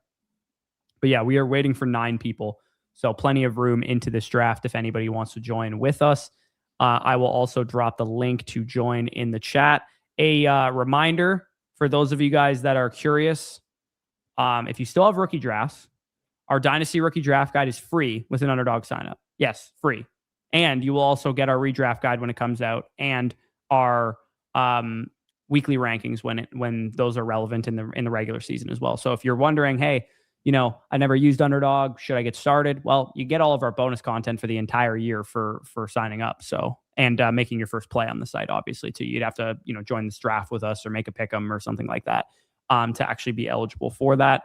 But I will drop the link in the chat right now if anybody's interested. And then as we made reference to, Spicy, while we're waiting for this to fill up, do you want to quickly go to the portfolio tool on the site to just showcase that a little bit? Because for those of you guys that are doing tons of Underdog drafts this year, or even if you're only doing 15, 20 Underdog drafts this year, it's a useful tool for you to use because you can see the whole breakdown of your teams and exactly what what builds you're going after and the grades of your drafts and stuff. So if you're on the Flock Fantasy My Portfolio tool, you could see how much you have invested. Let me just move us out of the way really quick. You can see how much you have invested. You could see all of the teams that you just drafted. I'll see that S here in a second. Yeah, the advancement and whatnot. This is a draft from April 30th. Take a look at it. It's a draft that maybe Spicy did, or maybe this is one of the ones that you and I did. Maybe. But yeah, it gives you a grade, gives you all that kind of stuff. And then you can also, if you scroll up, Spicy, you can see on the side of the, if you're out of the drafts in general, just go back. You could see your actual team, your player exposures on the right side. You can say teammates drafted by team, like your Atlanta Falcons stacks and so on. Yeah, just a lot of information, roster construction insights, pretty much everything you guys could be looking for there. And again, that is, if you are an annual site subscriber already, it's just a $49 add-on essentially. So you just add it on for $49, the price of 2 BBM drafts. And if you're doing at least 10, I would say that's probably worth your time to get some insights into using the overlay, which we've been using in this draft, in these drafts so far, and also getting the insights on the actual website itself. So real quick too, I'll just flash mine as well because it evaluated when Spicy logged into my Flock, it evaluated a bunch of my best ball teams. So I had all of these from the big board, and this one was drafted February 1st. Look at the ADP value I accumulated on this team. Look at the running backs. Yeah, Jadarian Price, David Montgomery. Yeah, those are some good ones. Yeah, Jonathan even like Brooks too. Downs hit, Devontae Smith, obviously with the AJ Brown pessimism. Likely got signed to the Giants there too. Yeah, so fun even checking these, like also like this one as well. Just the running backs I seem to be hitting on in all phases. 10-11 David Montgomery is pretty insane. Yeah, we take even Dobbins up quite a bit too. Yeah, so just seeing that as well, I'm like, holy crap, this is really, really cool. Yeah, for sure. All right, let's whip it back to the screen here. We're waiting on one person to join this draft, so we should be. Think I'm in. I'm the biggest doom. We should be good. Yeah, it's an $8 draft, like we said, so it's a very affordable draft for those of you guys that are just getting your feet wet this time of year. This is the last kind of pre-schedule release. I guess we've had some leaks so far, but. By the way, actually, I forgot to mention this. Once the schedule is out, you're going to see on the screen while using the overlay who the week 17 matchups are. Like as you've seen when the stacking partners have showed up, it'll show like week 17 correlation or whatever too. So it becomes useful for that as well. For those of you guys that are drafting a ton of teams, you don't have to memorize the week 17 schedule. I know I'm probably going to do it anyways, but yeah. Also, Spicy, peep the DM. In private chat. Look how cool that is. That'd be insane. Imagine that. I don't even know what he's talking about here. So there was a card that came out. Top Scrum released it. It's a 1/1 CeeDee Lamb and George Pickens dual autograph. Oh, okay. Cool. I just sent it to him in the private chat. Yeah, it doesn't pop up for me either, for what it's worth. Oh, that link doesn't pop up? Weird. Okay. No. I'll show you guys after then. Also, hopefully we don't pull a 112 again here because we just picked up 112 in back-to-back drafts. I could go for a nice influencer 101 here. For the opposite effect. That would be very ideal. Here, I'll just link it into the Twitter chat.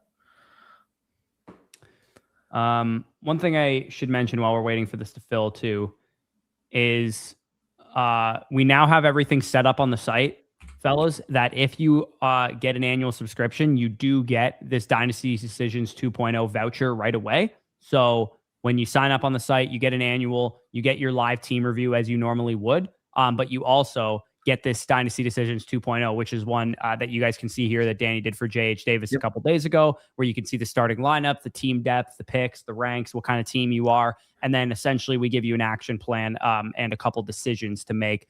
So for you, for example, you have, hey, you're a competitive team, maybe go after a productive running back instead of Trevion Henderson, who he has on his roster, transition, T-Mac into a similar, more productive wide receiver like a London, Jefferson, or Lamb. And then decision 3 here, you said, just, kind of tier up where you can, maybe go from some of the guys that he has listed there to like a Genti or an Achan or something. So in addition to the live team review that we do for you, this is just an added layer of like personalized stuff. And it's not going to be very bog standard. Oh, these are our buys. These are our sells. No, it's very specific to your league. Who has that player? Is that guy interested in the type of trade package you'd be offering? That kind of thing.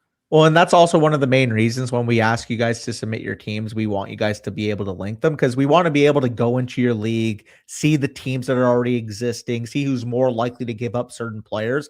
And a lot of that action plan in that DD 2.0 is going to be pointing towards that. So as much context as we can get towards making those for you, you're going to get the best value out of those. Yeah, for sure.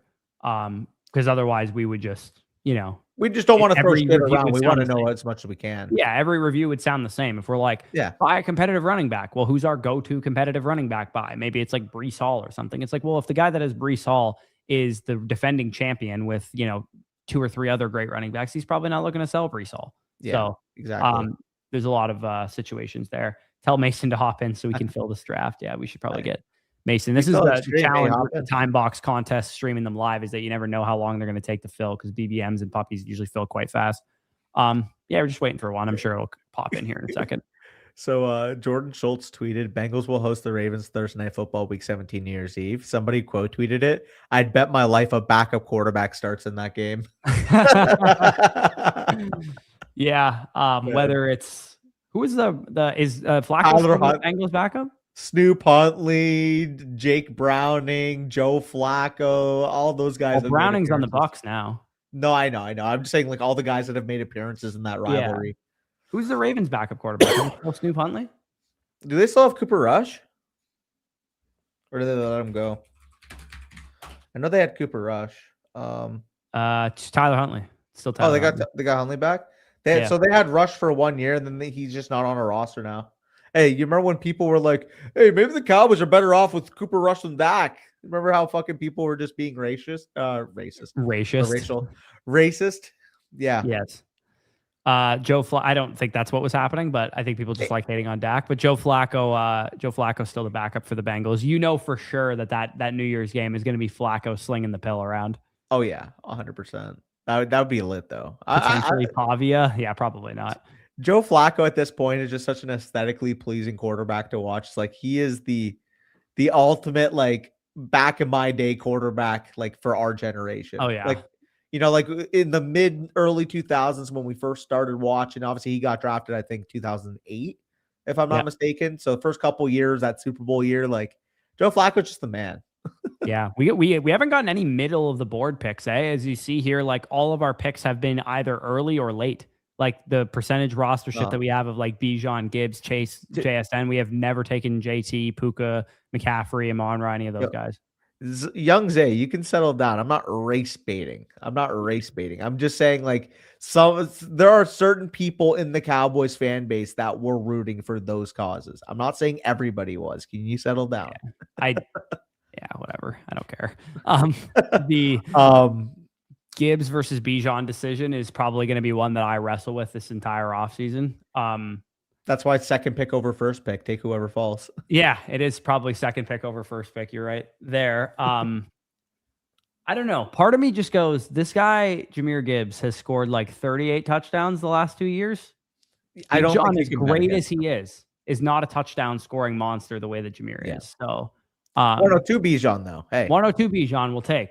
But because Jahmyr's offense is so good, because their schedule is so good, it's number 1 in the NFL in terms of projected win totals. Yeah. And because I don't have to fucking bleach my eyeballs watching Tua Tagovailoa and Michael Penix play quarterback. There's that. But ultimately, I do think Bijan's a better running back than Jahmyr Gibbs. If Bijan was on the Lions, I think he'd be better for fantasy than Jahmyr is. They would be comparable. I think realistically, they're probably running back 1 and 2 in the league. Yeah, they're the best 2 running backs in football for sure. 11, pick 11 for Tig Don't Miss here.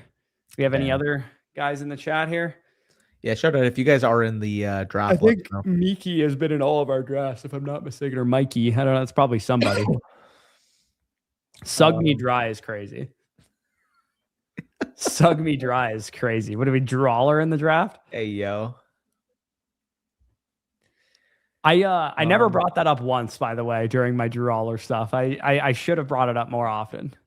The whole Moneyball scene where he's got no confidence. Like, Drew Aller told a girl to bend over and spread her cheeks via text, which it's been since rebuffed that it was actually him, but it is hilarious if you read the text. It 100% was him. There's no way it wasn't. Yeah. Like, also, Waffle Derek probably is in chat, right? Surely, Waffle Derek could be, yeah, could be, has to be trolling me. yeah. But like the fact that Drew Aller's just like, I just finished up practice, like come through and suck me. Like that's like his fucking text back to this chick. No, dude, literally, this is the text exchange. He goes, like, I almost have it memorized because me and my buddies talked about it every single fucking Sunday during the season last year. He said some girl asked him, like, oh, what's up? And he's like, I just finished practice, like come through and suck me. And she's like, Yo, whoa, you don't like play around. And he's like, that's just like how I roll or whatever, or something like that. And then he goes, like, send me a pic, show me what I'm working with. And then she goes, what? Like, what? Like, I can't or whatever. Like, my roommate's gone. And he goes, like, use the timer on the camera. Like, he's like, this was not his first rodeo. It's like, I don't care if there's no one in your house right now. You can do this. yeah, no, I feel you. Let's take a look at the board. Send to 27 first for him. Let's take a look at what's going to be there on that 2-3 turn. No, literally QB1 aura. It's the Moneyball scene where it's like he's an ugly girlfriend, no confidence. Like he has bend over, show me what I'm working with confidence. Do you think people went to his birthday party? Yes, definitely. Let's go. If he has that kind of aura, like I'm sure he's pulling chicks to his birthday party that people want to be around. It's just like when Gavin McKenna knocked a guy out at the bar and people are like, that you need that type of confidence in a first line winger, baby. Absolutely.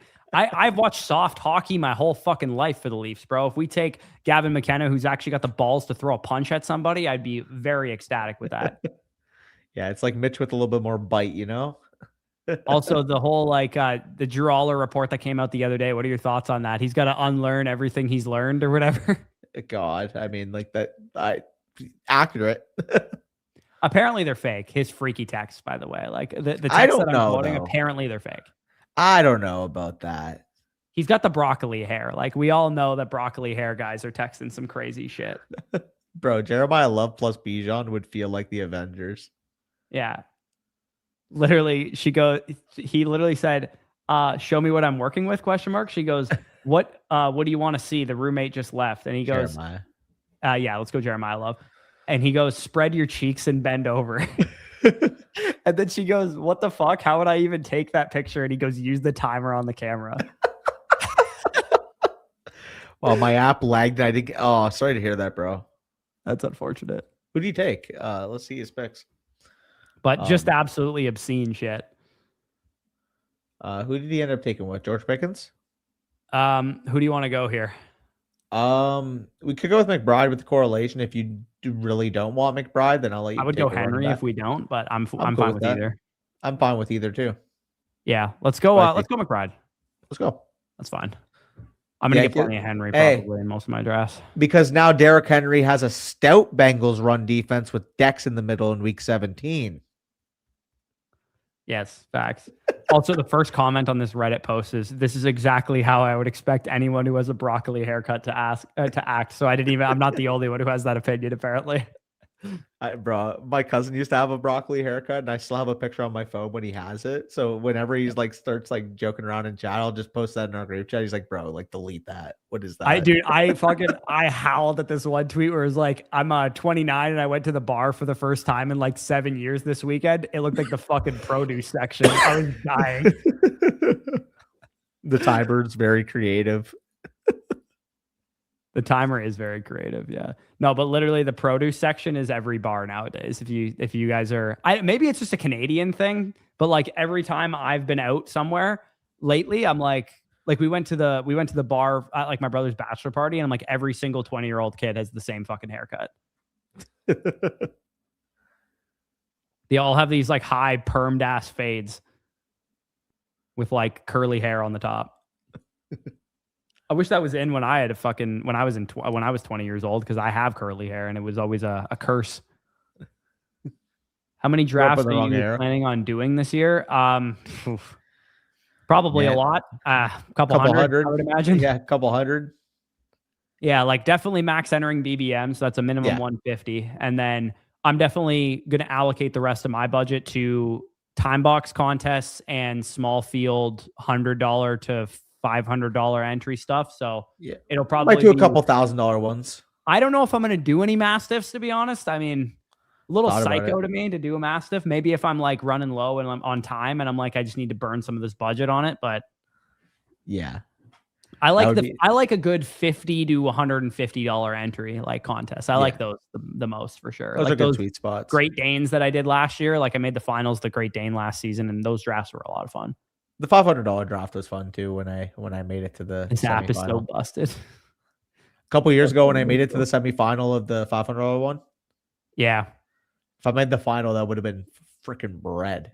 Yeah. Well, I got off the Great Dane that I made the final with. I think the minimum was $1,250 that I made out of it. Ooh. And Fair. that sucked because I had like Jared Goff, Amon-Ra, Tesla, and fucking Jameson Williams on that team, and they just shit all over their pants.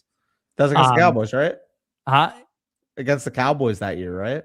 On Christmas against Minnesota last on year. Christmas against Minnesota. Yeah, okay. and my other top players were Mahomes and Rice, who neither of which were healthy for week 17. So I was like, I need Goff and the Lions to cook here. And then they just shit down their legs. So my team was basically fucked after that. Okay, so let's look at the board here. I have to keep refreshing. It won't live update for me. That's weird. I almost never have issues with the app specifically. I've actually had more issues on desktop than I've had with the mobile app for sure. Do you want to go with I'd be cool with either of these top two receivers, assuming they fall. Yeah, I would really hope it's the first one that falls. I like Adam too. Yeah, I mean, or Waddle. Honestly, I'm cool with Adams and McConkey here, but let's go McConkey first, considering he's an 80. I like Waddle and McLaurin too. Like this is a nice little range. Yeah. Last year I was 0-12 from making the finals in the pug. I'm also 0.12. Oh, sorry. I'm baked. 0.12 for making the finals. Yeah, that's brutal. Everyone is going to switch to DraftKings. It's been like this for weeks. Yeah, I mean, they gotta, if there's issues with the app, they gotta fix that, obviously. Well, Michael, I'm not sure if you've been in the stream before when we told the story about last year, but we missed the final for BBM on our shared team.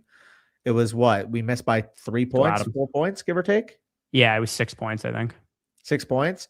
So we ended up missing. Yeah, we'll go Adams. We ended up missing by, like, again, 6 or less points. The final week, the team that we had that got eliminated the week prior would have won BBM. Yeah, that it's still the toughest part is like, oh, if we had a team that scored well, it's like, oh, it would have been like top 20 or something like that. That would have been stomachable. And also like the universe in the like parallel universe that Drake May just decides to score on that last play instead of sliding against the Ravens on week 16 Monday Night Football or Sunday Night Football, we would have won the whole damn tournament. Like that obviously stings. But bright side, we're close. Like we're actually doing things right. We're, correlating properly. We're doing that kind of stuff. Like the fact that we drafted the best week 17 lineup, like period. Like nobody would have nobody that advanced out of round one would have beaten us. Like also the year prior when I lost the Josh Jacobs team because he got sat at halftime against who was it against? The Cardinals? The Saints. The Saints. Yeah. He had like 20 points in the first half, got the carries on the first drive, got sat for the rest of the game. And I missed out on less than 1.8 points, I want to say, from advancing that team to the BBM final. That's tough. On my account. I need to fucking make a final on my account, dude, because you've made a final on your account. Spicy, we've made a final on his account, and obviously nearly 2 and nearly the whole damn thing last year. I need to make a final on my own damn account, man. Yeah. Fuck. Gotta figure it out. I need to do more fasts. I think that's my problem, is that on Spicy's account, I feel like we're drafting better because we're in fast drafts more often because we're like sitting down, thinking through stuff, whatever. When you're doing slow drafts and you're on the clock like 40 times in a row, sometimes you're just not even thinking. You're just going through and you're going, that's my highest ranked player, I'll take him. Sometimes like you just get, if you're doing stuff throughout the day. I'm hoping this year, like I would say I probably did 10 BBMs fast last year. Like I'm hoping this year I can do like a solid 50 fast if I can. Like while I'm away at places like thankfully. Hey, at Denny's, you can get a lot of drafts in. What's up? That's the thing. Yo, you can get a lot of drafts. I already told Mason, I'm like, we get the stream rolling. I could set up like a BBM stream. I'm fucking ripping 24 hours. Yeah. If I have to, I won't eat a pancake just to rip as many drafts. I'm joking. Yeah, that's a good point. We do have some hope that Underdog could be re-legalized in Ontario. We don't know for sure, but there is some positive movement in the poker space, especially from the iGaming market of Ontario, to the point that we could get Underdog back before the season starts, which would be awesome. Yeah, that would be fire. But yeah, we'll also be in Texas for like 6 days, 7 days, or whatever. Do a lot of drafts while we're there. I'm going to Victoria this Tuesday, so I'm going to be able to do a couple drafts while I'm there too. But yeah, I definitely want to flatten out how many slows I'm doing versus fast. Where do we want to lean here? A receiver would be nice. Maybe we go with a guy like Mackay. Yeah, I'd be cool going lemon here. Pierce is that expensive. I don't know if I'm going to be taking a whole lot of him. Yeah. I'm not in either. I'm cool with Mackay. Caleb? I mean, May? Maybe? Yeah, we don't have any stacking partners for Caleb, which is kind of annoying. It's good value, but yeah, I tend to agree. I'd be fine taking Caleb here if you want to go with Caleb. Depends on what the deal would look like, I would say, Jaden. If you see my rankings there, I don't know what he is. What is he in ADP? QB 6 in ADP? Caleb is my he's my QB 3 in ADP. Or in my rankings. I don't hate it. I don't have him that high, but I don't have him far.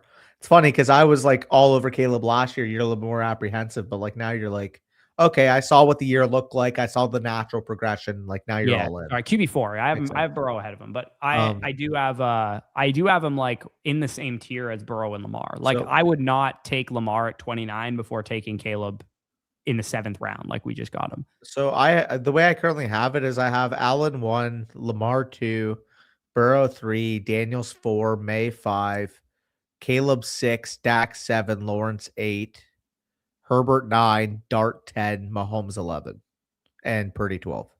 Yeah. Like I have the only difference there is that I have a Caleb, Drake, Hurts, Daniels as my 4 through 7. Oh, Hurts. Where is Hurts in my rankings? I might just need to add him. That's on me then. And then that's like a tier break for me. And then I have Herbert, Lawrence, Dak, Mahomes, Dart, Purdy, Stafford, and Knicks closing out. That 8 through 15 is all in the same tier for me. Thanks for reminding me, by the way. I guess I forgot to add him in. Where do I want to rank Hurts? I have to make a mini tier here, to be honest. If I had to like tier it out, because again, I had to fix the tiers because I showed you on my end, like they like were kind of all jumbled. So I got rid of them initially.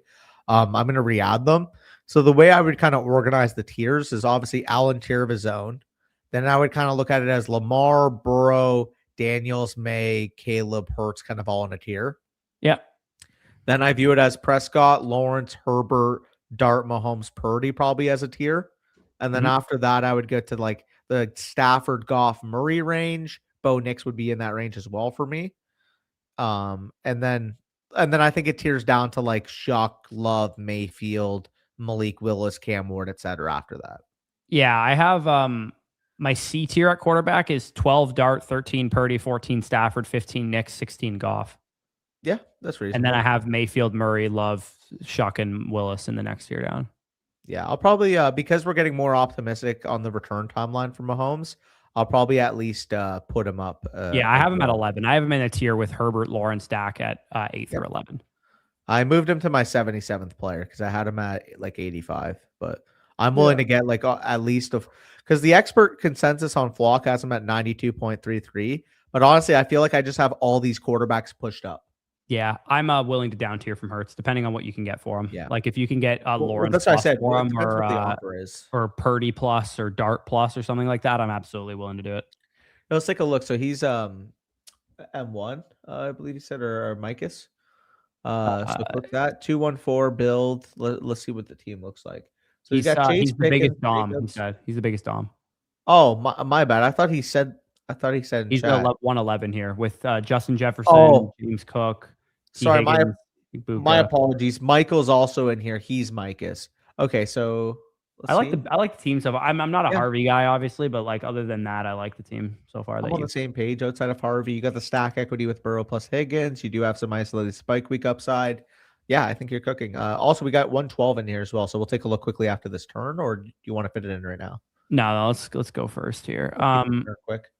I'd be fine with Myers here if we wanted to go with him. I would prefer Downs. Yeah, that's fine. I'm not in on Myers there. I'm not gonna lie, just because Hunter is so much cheaper. I'm also And not opposed to taking Rico Dowdle here either. I'm cool with that. What other running backs are available? None. We could go with Stafford too. We have Adams. We do, yeah. Or do you want to take Corum maybe and then see if Stafford falls back? Oh, Corum just went. Fuck. No, I don't want Corum. I'll take Stafford if you want to go with him. I'd probably rather take Dowdle in a vacuum, but Stafford's fine with me. Yeah, just because like go to running back. There's like similar projections. I feel like at the next round at running back, like Jonathan Brooks, Jordan Mason, Aaron Jones, even Ja'Cory, Rashad White. Like there are guys that I still like comparatively to Dowdle. Whereas with Stafford, it's like at least we have the stack equity to be able to pick our quarterback here. Yeah, I feel that. Like if it wasn't so flat of a range, I would say at running back next pick, I wouldn't mind just pushing Dowdle there. But yeah, that's kind of where I feel. So he's at 112. So Genty, A-Chan start, like it. Do you end up getting your third running back 4 rounds there with Kyron as well? And then you said, hey, I got numbers at running back up the top. I got to make up a wide receiver. Tyson, BTJ. I'm not the biggest Parker Washington guy, but if you are anti-Travis Hunter, that's probably a decent range for him. And then Trevor Lawrence to top off the stack. Yeah, I think you're doing a good job. Yeah, I'm not a Parker. I personally think Parker Washington's one of the single worst picks in fantasy right now. I don't disagree, Corey. But if you are an anti-Hunter guy, Parker Washington's probably a decent flick for you at 712. Yeah, I still think if you're an anti-Hunter guy though, that he's third in the pecking order. Like I would prefer Myers to Washington over Myers. I think. Yeah, I wouldn't. I have a pretty large sample of Myers being a pretty consistent good receiver. Yeah. I mean, they're close. So we got Stafford last pick. Luckily, only Dowdle's been off the board at running back, so hopefully we can get someone nice to fall back. I'm still going to be drafting the hell out of Jonathan Brooks. Like if he's there at the 10-11 turn, I would at least consider him.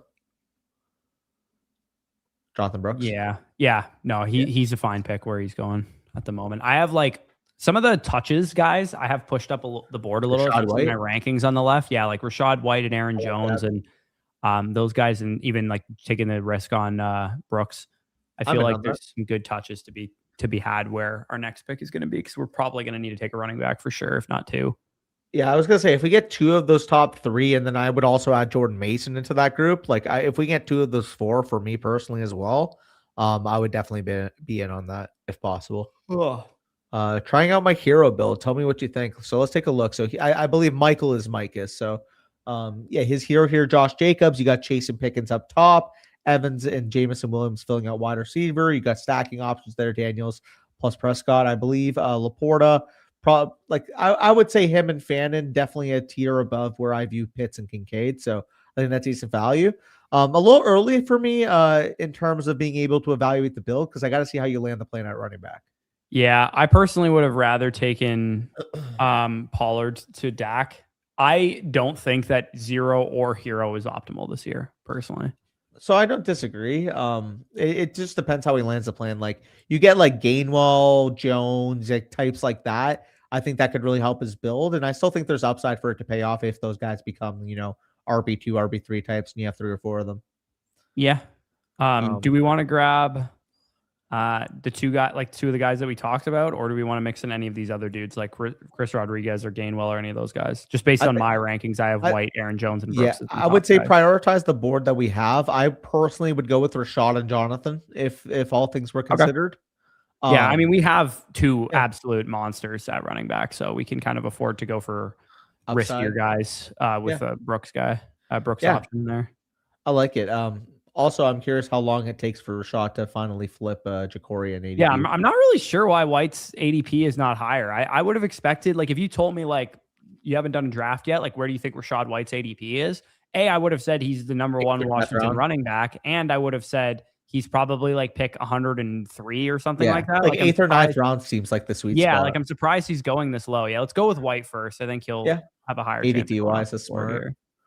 And say hypothetically Brooks goes, I'm cool with either of the Vikings backs or Gainwell. Yeah. I think Gainwell loses a little bit of value in half PPR, but I'm fine with Jones and Brooks, either one of them here. Let's do it. Ooh, yeah, go with Brooks. Thought maybe Hunter would fall back, but somebody is smart. Yeah. What's our optimal build say here? Probably, yeah, I was gonna say 3-5-8-2. I think that makes sense. Yeah. We don't need more than one other running back with this quartet that we have.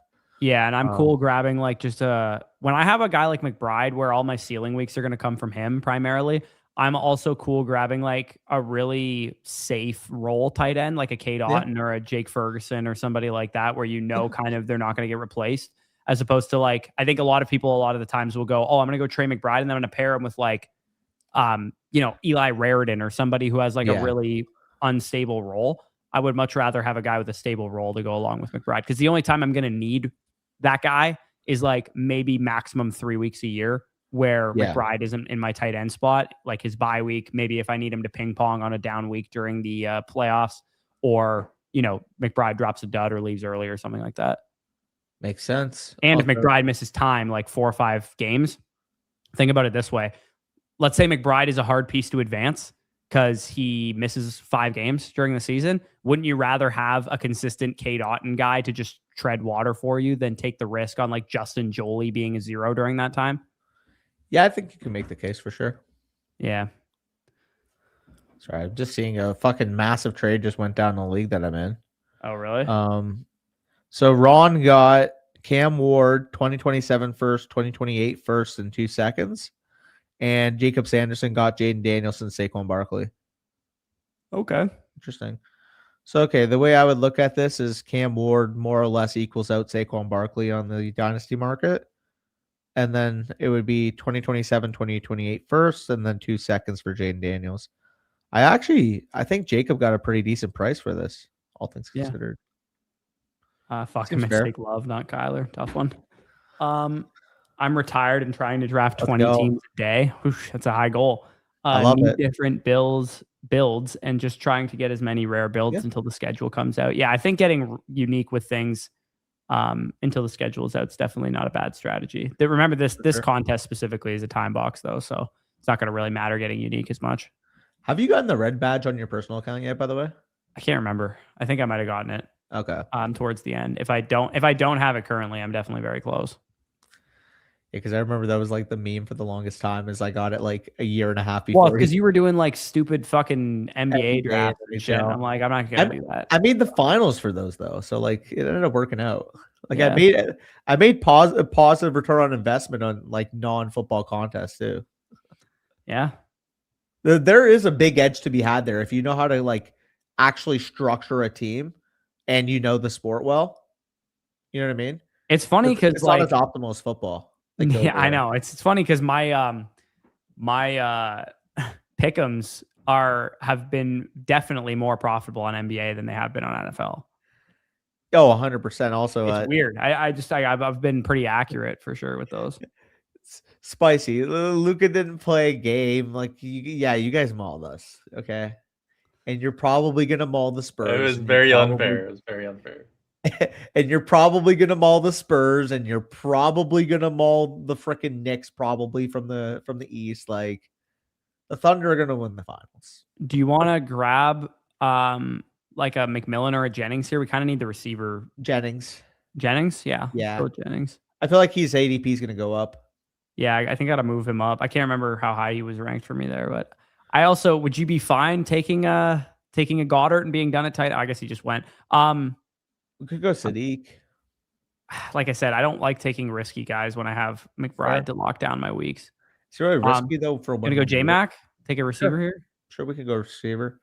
I'm like, when is Sadiq gonna hit your lineup? Is my point. If you have McBride, I'm not gonna be drafting a lot of Jalen McMillan because I'm far more Hurst pilled than you are. So.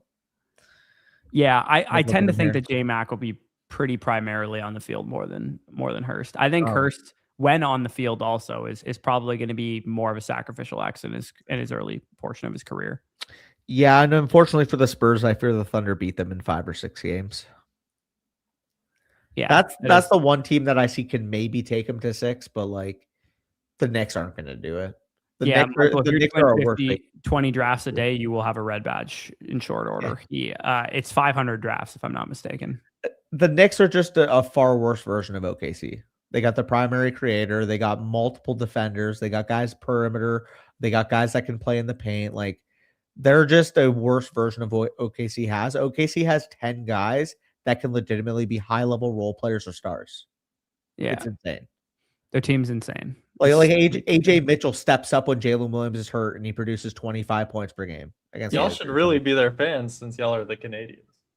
I mean, I was rooting for them last year. Like last year when they're in the finals, I'm like, I want to see Shea win a fucking title. Yeah. I mean, I grew up with Shea's brother, as you know, so fucking. I don't mind seeing them win. I'm not actively rooting for them because they're not my favorite team, but I don't mind seeing them win because Shea is like a good rep for Hamilton. You know? Yeah, and I also like when the Nuggets won the championship. I'm like, I've literally played pickup basketball with Jamal Murray before. Like I've actually played against him, so I'm absolutely cheering for Jamal Murray and the Nuggets anytime they're going far. Although I'm sure people. Dylan Brooks, Danny, he was loving that hate watch, eh? Yeah, dude, you Canadians, man. I will say though, Spicy, you do know like people are gonna fabricate the Lakers versus Thunder rivalry just because of Luka versus Shea. It's going to end up happening within the next 3 or 4 years if it hasn't already. Yeah, pretty much. Or Wemby versus Chet.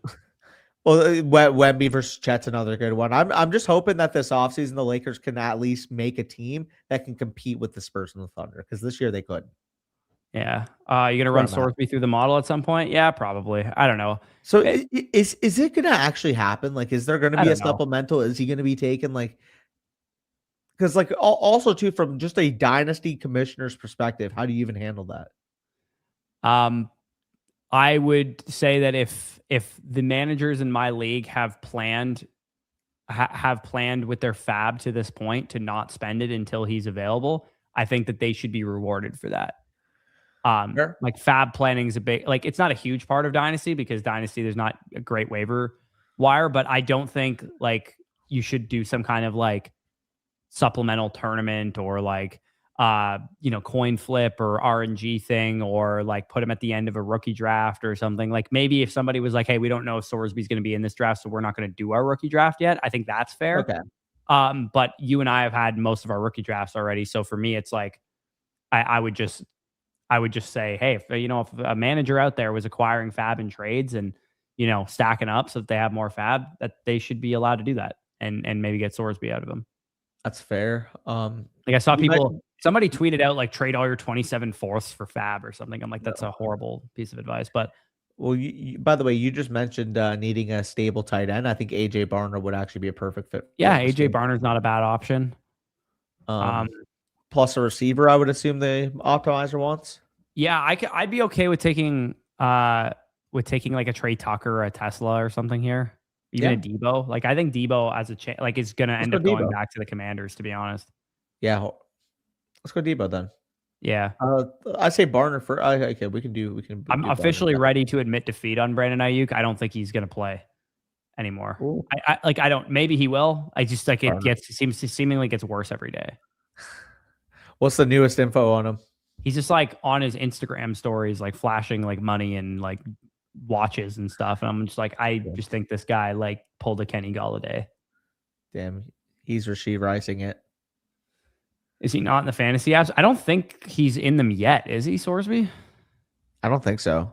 No, I think he would have to actually physically be drafted in the supplemental draft for him to be added by Sleeper. But supposedly teams are going to use a second on him, which would be crazy. I don't buy that. I think it would be a third that teams would use.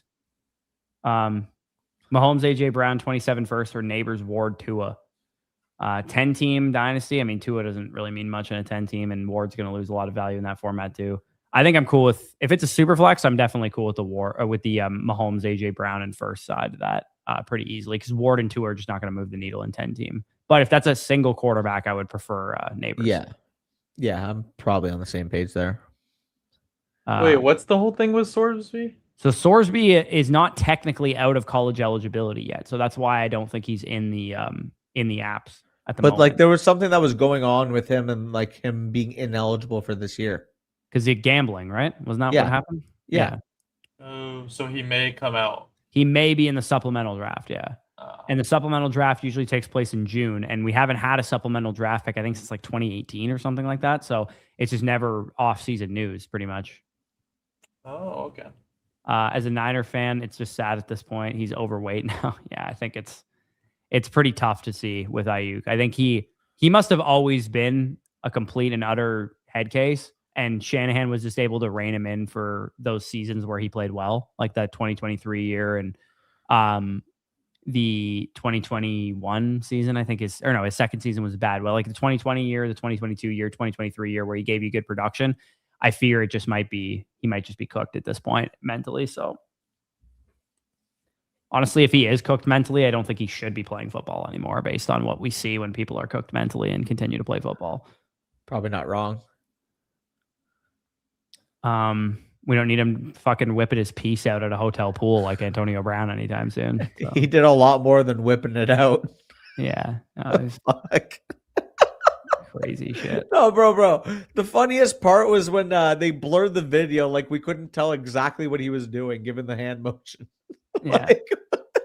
It's crazy. If you remember too, he was in the doghouse. Yeah, I think the whole he was in the doghouse thing was a lot more to do with the player that we're seeing now than we wanted to admit at the time. We all blamed Kyle Shanahan for it at the time. Indeed. Okay.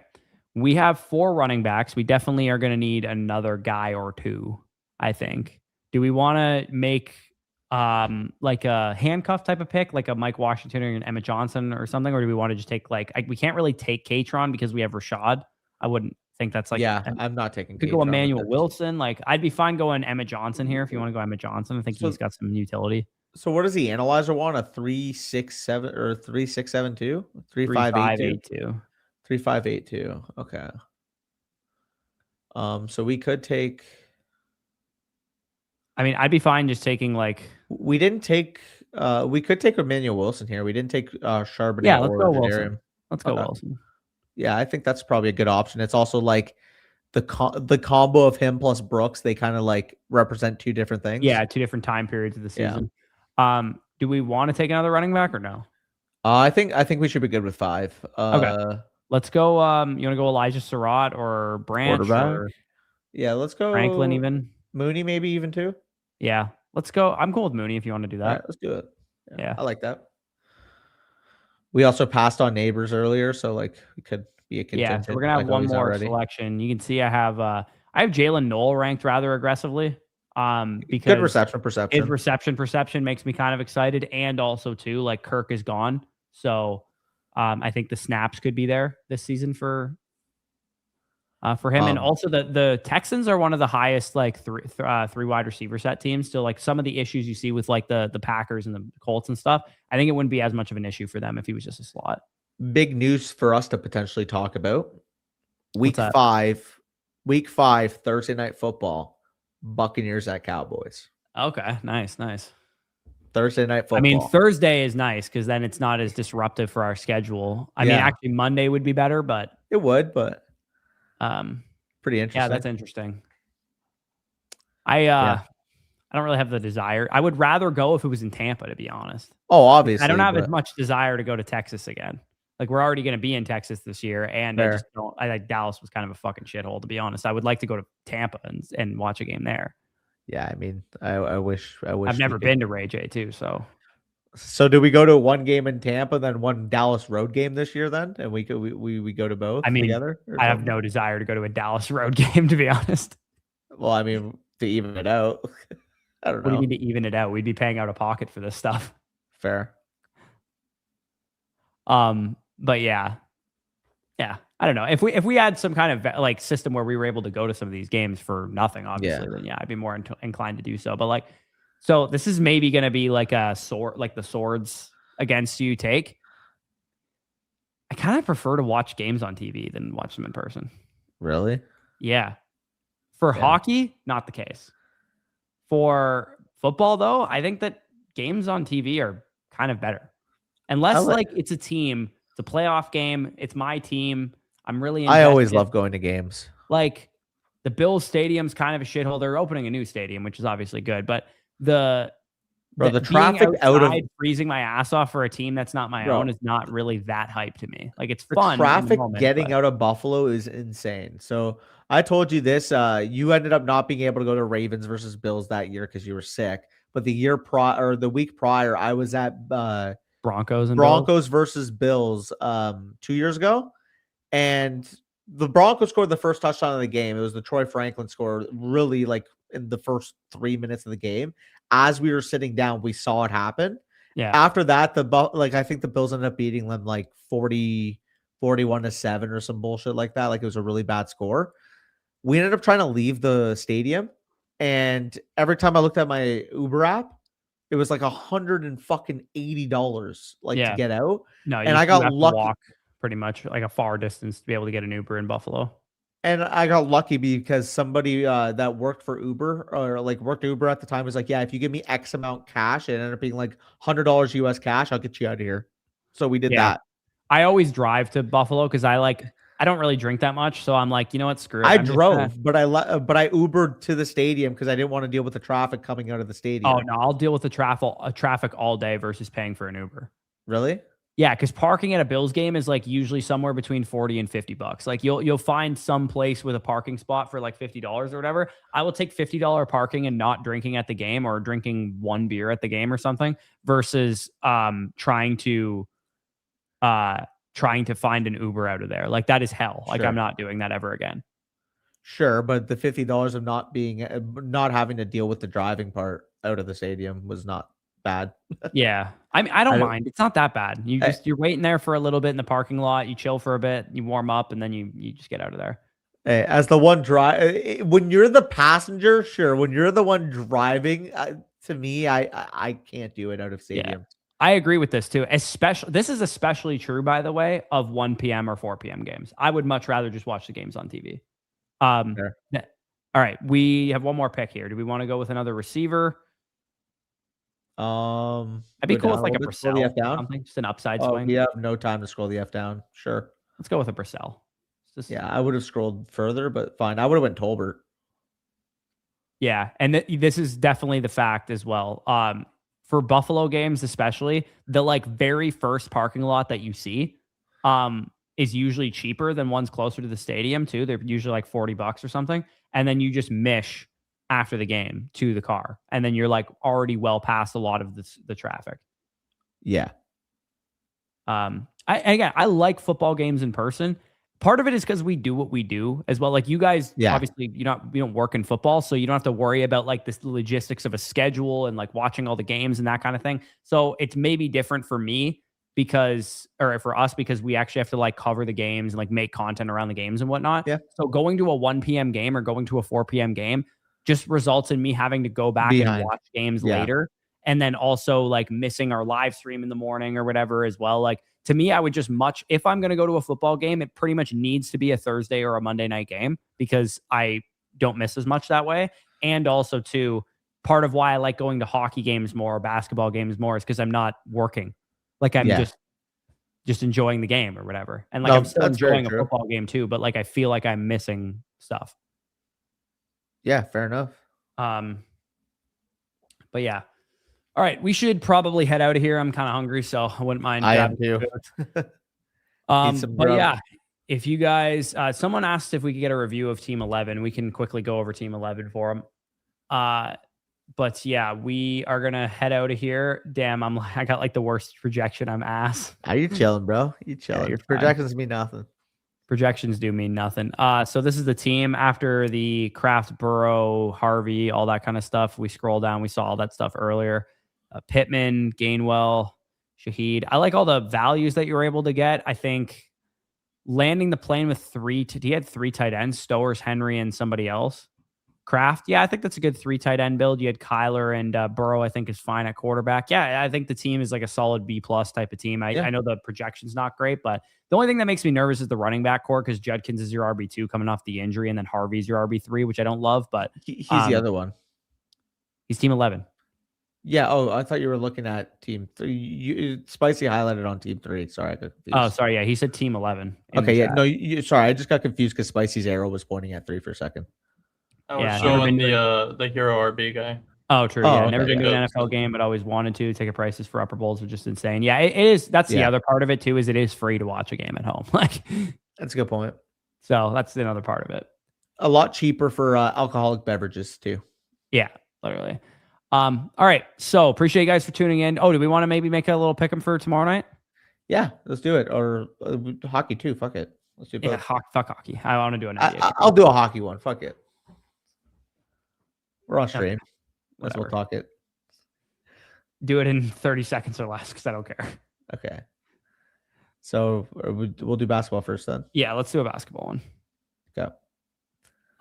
So Detroit and Cleveland, I did a lot of picks on like the Cavs during the Raptor series, so I kind of have a good feel for like their players pretty well. I think D Mitch has been just on a tear throughout this series as far as putting up significant points. I would probably play it through points and assists at 29.5 rather than just going for the points. Yeah, that's reasonable. I'm cool going the higher there. If you want to, I'll pick one. So what's Cade's PRA at? Let's take a look. 41.5. I actually like that number a good bit. He has been the entirety of their creation. One really bad game, May 11th, but outside of that, he's been pretty close to this projection, and obviously coming off a big time game 5. So yeah, it's a pretty good one. And we'll then go to other game. Yeah, go to the other game. Go to the Spurs game. Wemby rebounds has been money. Wemby's been like, look at his rebounds projected. I know it's 13.5. I personally would rather play that game through like one of the guards. Like, fair. I just think with Wemby, it's like outside of the game he got ejected in, he's literally crushed higher than this every single game. Yeah, like I kind of like Dylan Harper's points a little better if I were to pick one here, or even P and assists potentially. Yeah.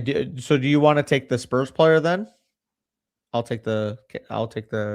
Sure. Yeah, I'll take Dylan Harper's points if we want to roll that way, and then you can go with a Timberwolves. Now, how do I want to play with the T-Wolves? I'm thinking about just taking Ant because ultimately this is a big game, and we've seen him in big games have a lot of shot opportunities. So Odds Jam likes his first quarter points. If that first quarter points at all, I don't mind. I don't mind his 3-pointer either. 2.5 threes.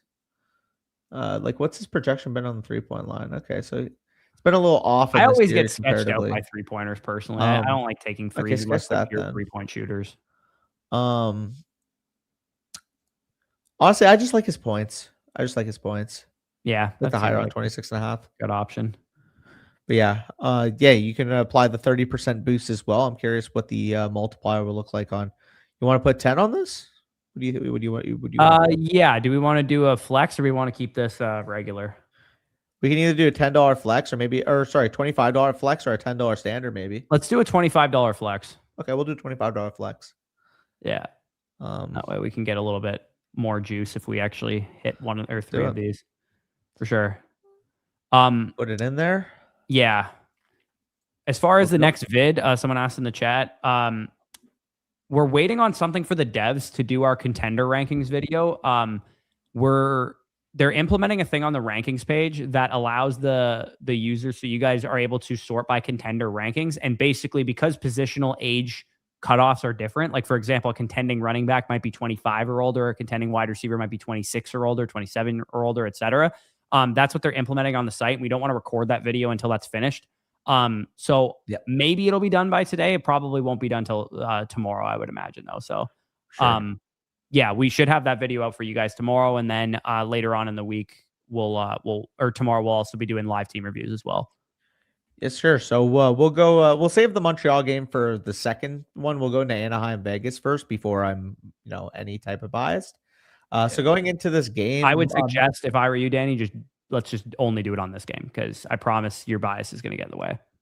Yeah, well, I mean, I thought we were doing a pick per team. I don't care. You can do all the picks for this. I don't know shit about these teams. Other than Mitch Marner, I'm not familiar with any of these. I was going to say, I think Mitch Marner, if you can get the higher on 0.5 points, I definitely would take that. He's actually leading the playoffs in points right now. I doubt it. It's going to be like might be higher. 1.5 probably. I mean, I even like the higher on 2.5 shots on goal. 1.5. Can you work it down to 0.5? Like, I'm curious.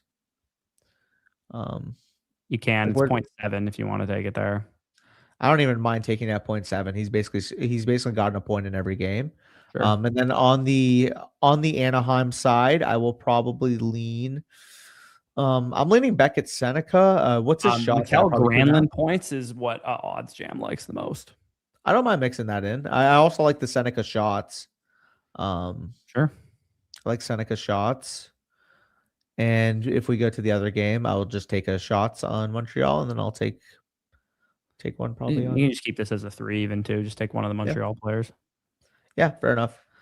So click into that. New Hook's been on fire. I actually don't mind him at higher 1.5 shots. He's been playing really gritty, getting to the tight areas. He's been unafraid to shoot the puck, and he's actually been Montreal's top scorer. Are those games on tonight or tomorrow? Tonight. Tonight, both of these games? That's why I said we should do one. I see. In terms of series, if you can get Benson shots, I really like Benson. Benson's been their clear best forward throughout the series. So if you can get him at 1.5 shots, I believe he should be at. I definitely would like that. Is he listed? Zach Benson? Yeah, who the fuck is Benson? Zach Sorry, Benson. I don't know any of these names. No, you're good. Can you search Zach Benson? I'm curious if he has. Fun. Yeah, does he not have one? Okay, so here we are. So I'd take the higher on 1.5 shots. He's been like clearly their best forward. Yeah. Keep in mind too, by the way, when you look at the spread, unfortunately for 2 of those games from a Buffalo perspective, Montreal was all over them. I think it's going to be a very close game 5. Yeah, there you go. You want to do a standard or a flex? I'll let you make the call. We'll do a flex, and because Corey didn't have an input on here, I'll just do a $15 flex. We don't have to do it as big as the NBA one. Sure. Yeah. Perfect. Hopefully, if you guys are not just into football, you like hockey, you like basketball, you can enjoy tonight. Maybe you tailor fade them. And then I guess tomorrow as well. I can Spicy, send me those picks for the NBA ones. I'll probably make an NBA TikTok for those as well. Sounds good. All right. Appreciate you guys for tuning in. Yeah, like I said, we'll probably not have the contender rankings until tomorrow, but we will be also live doing Dynasty decisions. We've had a lot of you guys submit the 2.0s now, so we really appreciate that. And just a reminder, we'll do the live team review as we normally do, and then you'll get the 2.0 within a couple of days after the live team review, because we're going to talk through exactly what your decisions are and your course of action and that kind of thing together. So check that out if you guys are interested. If you want to submit a team review, you can obviously submit one. We'll cover it for you tomorrow. But yeah, with that being said, peace out. We'll talk to you soon.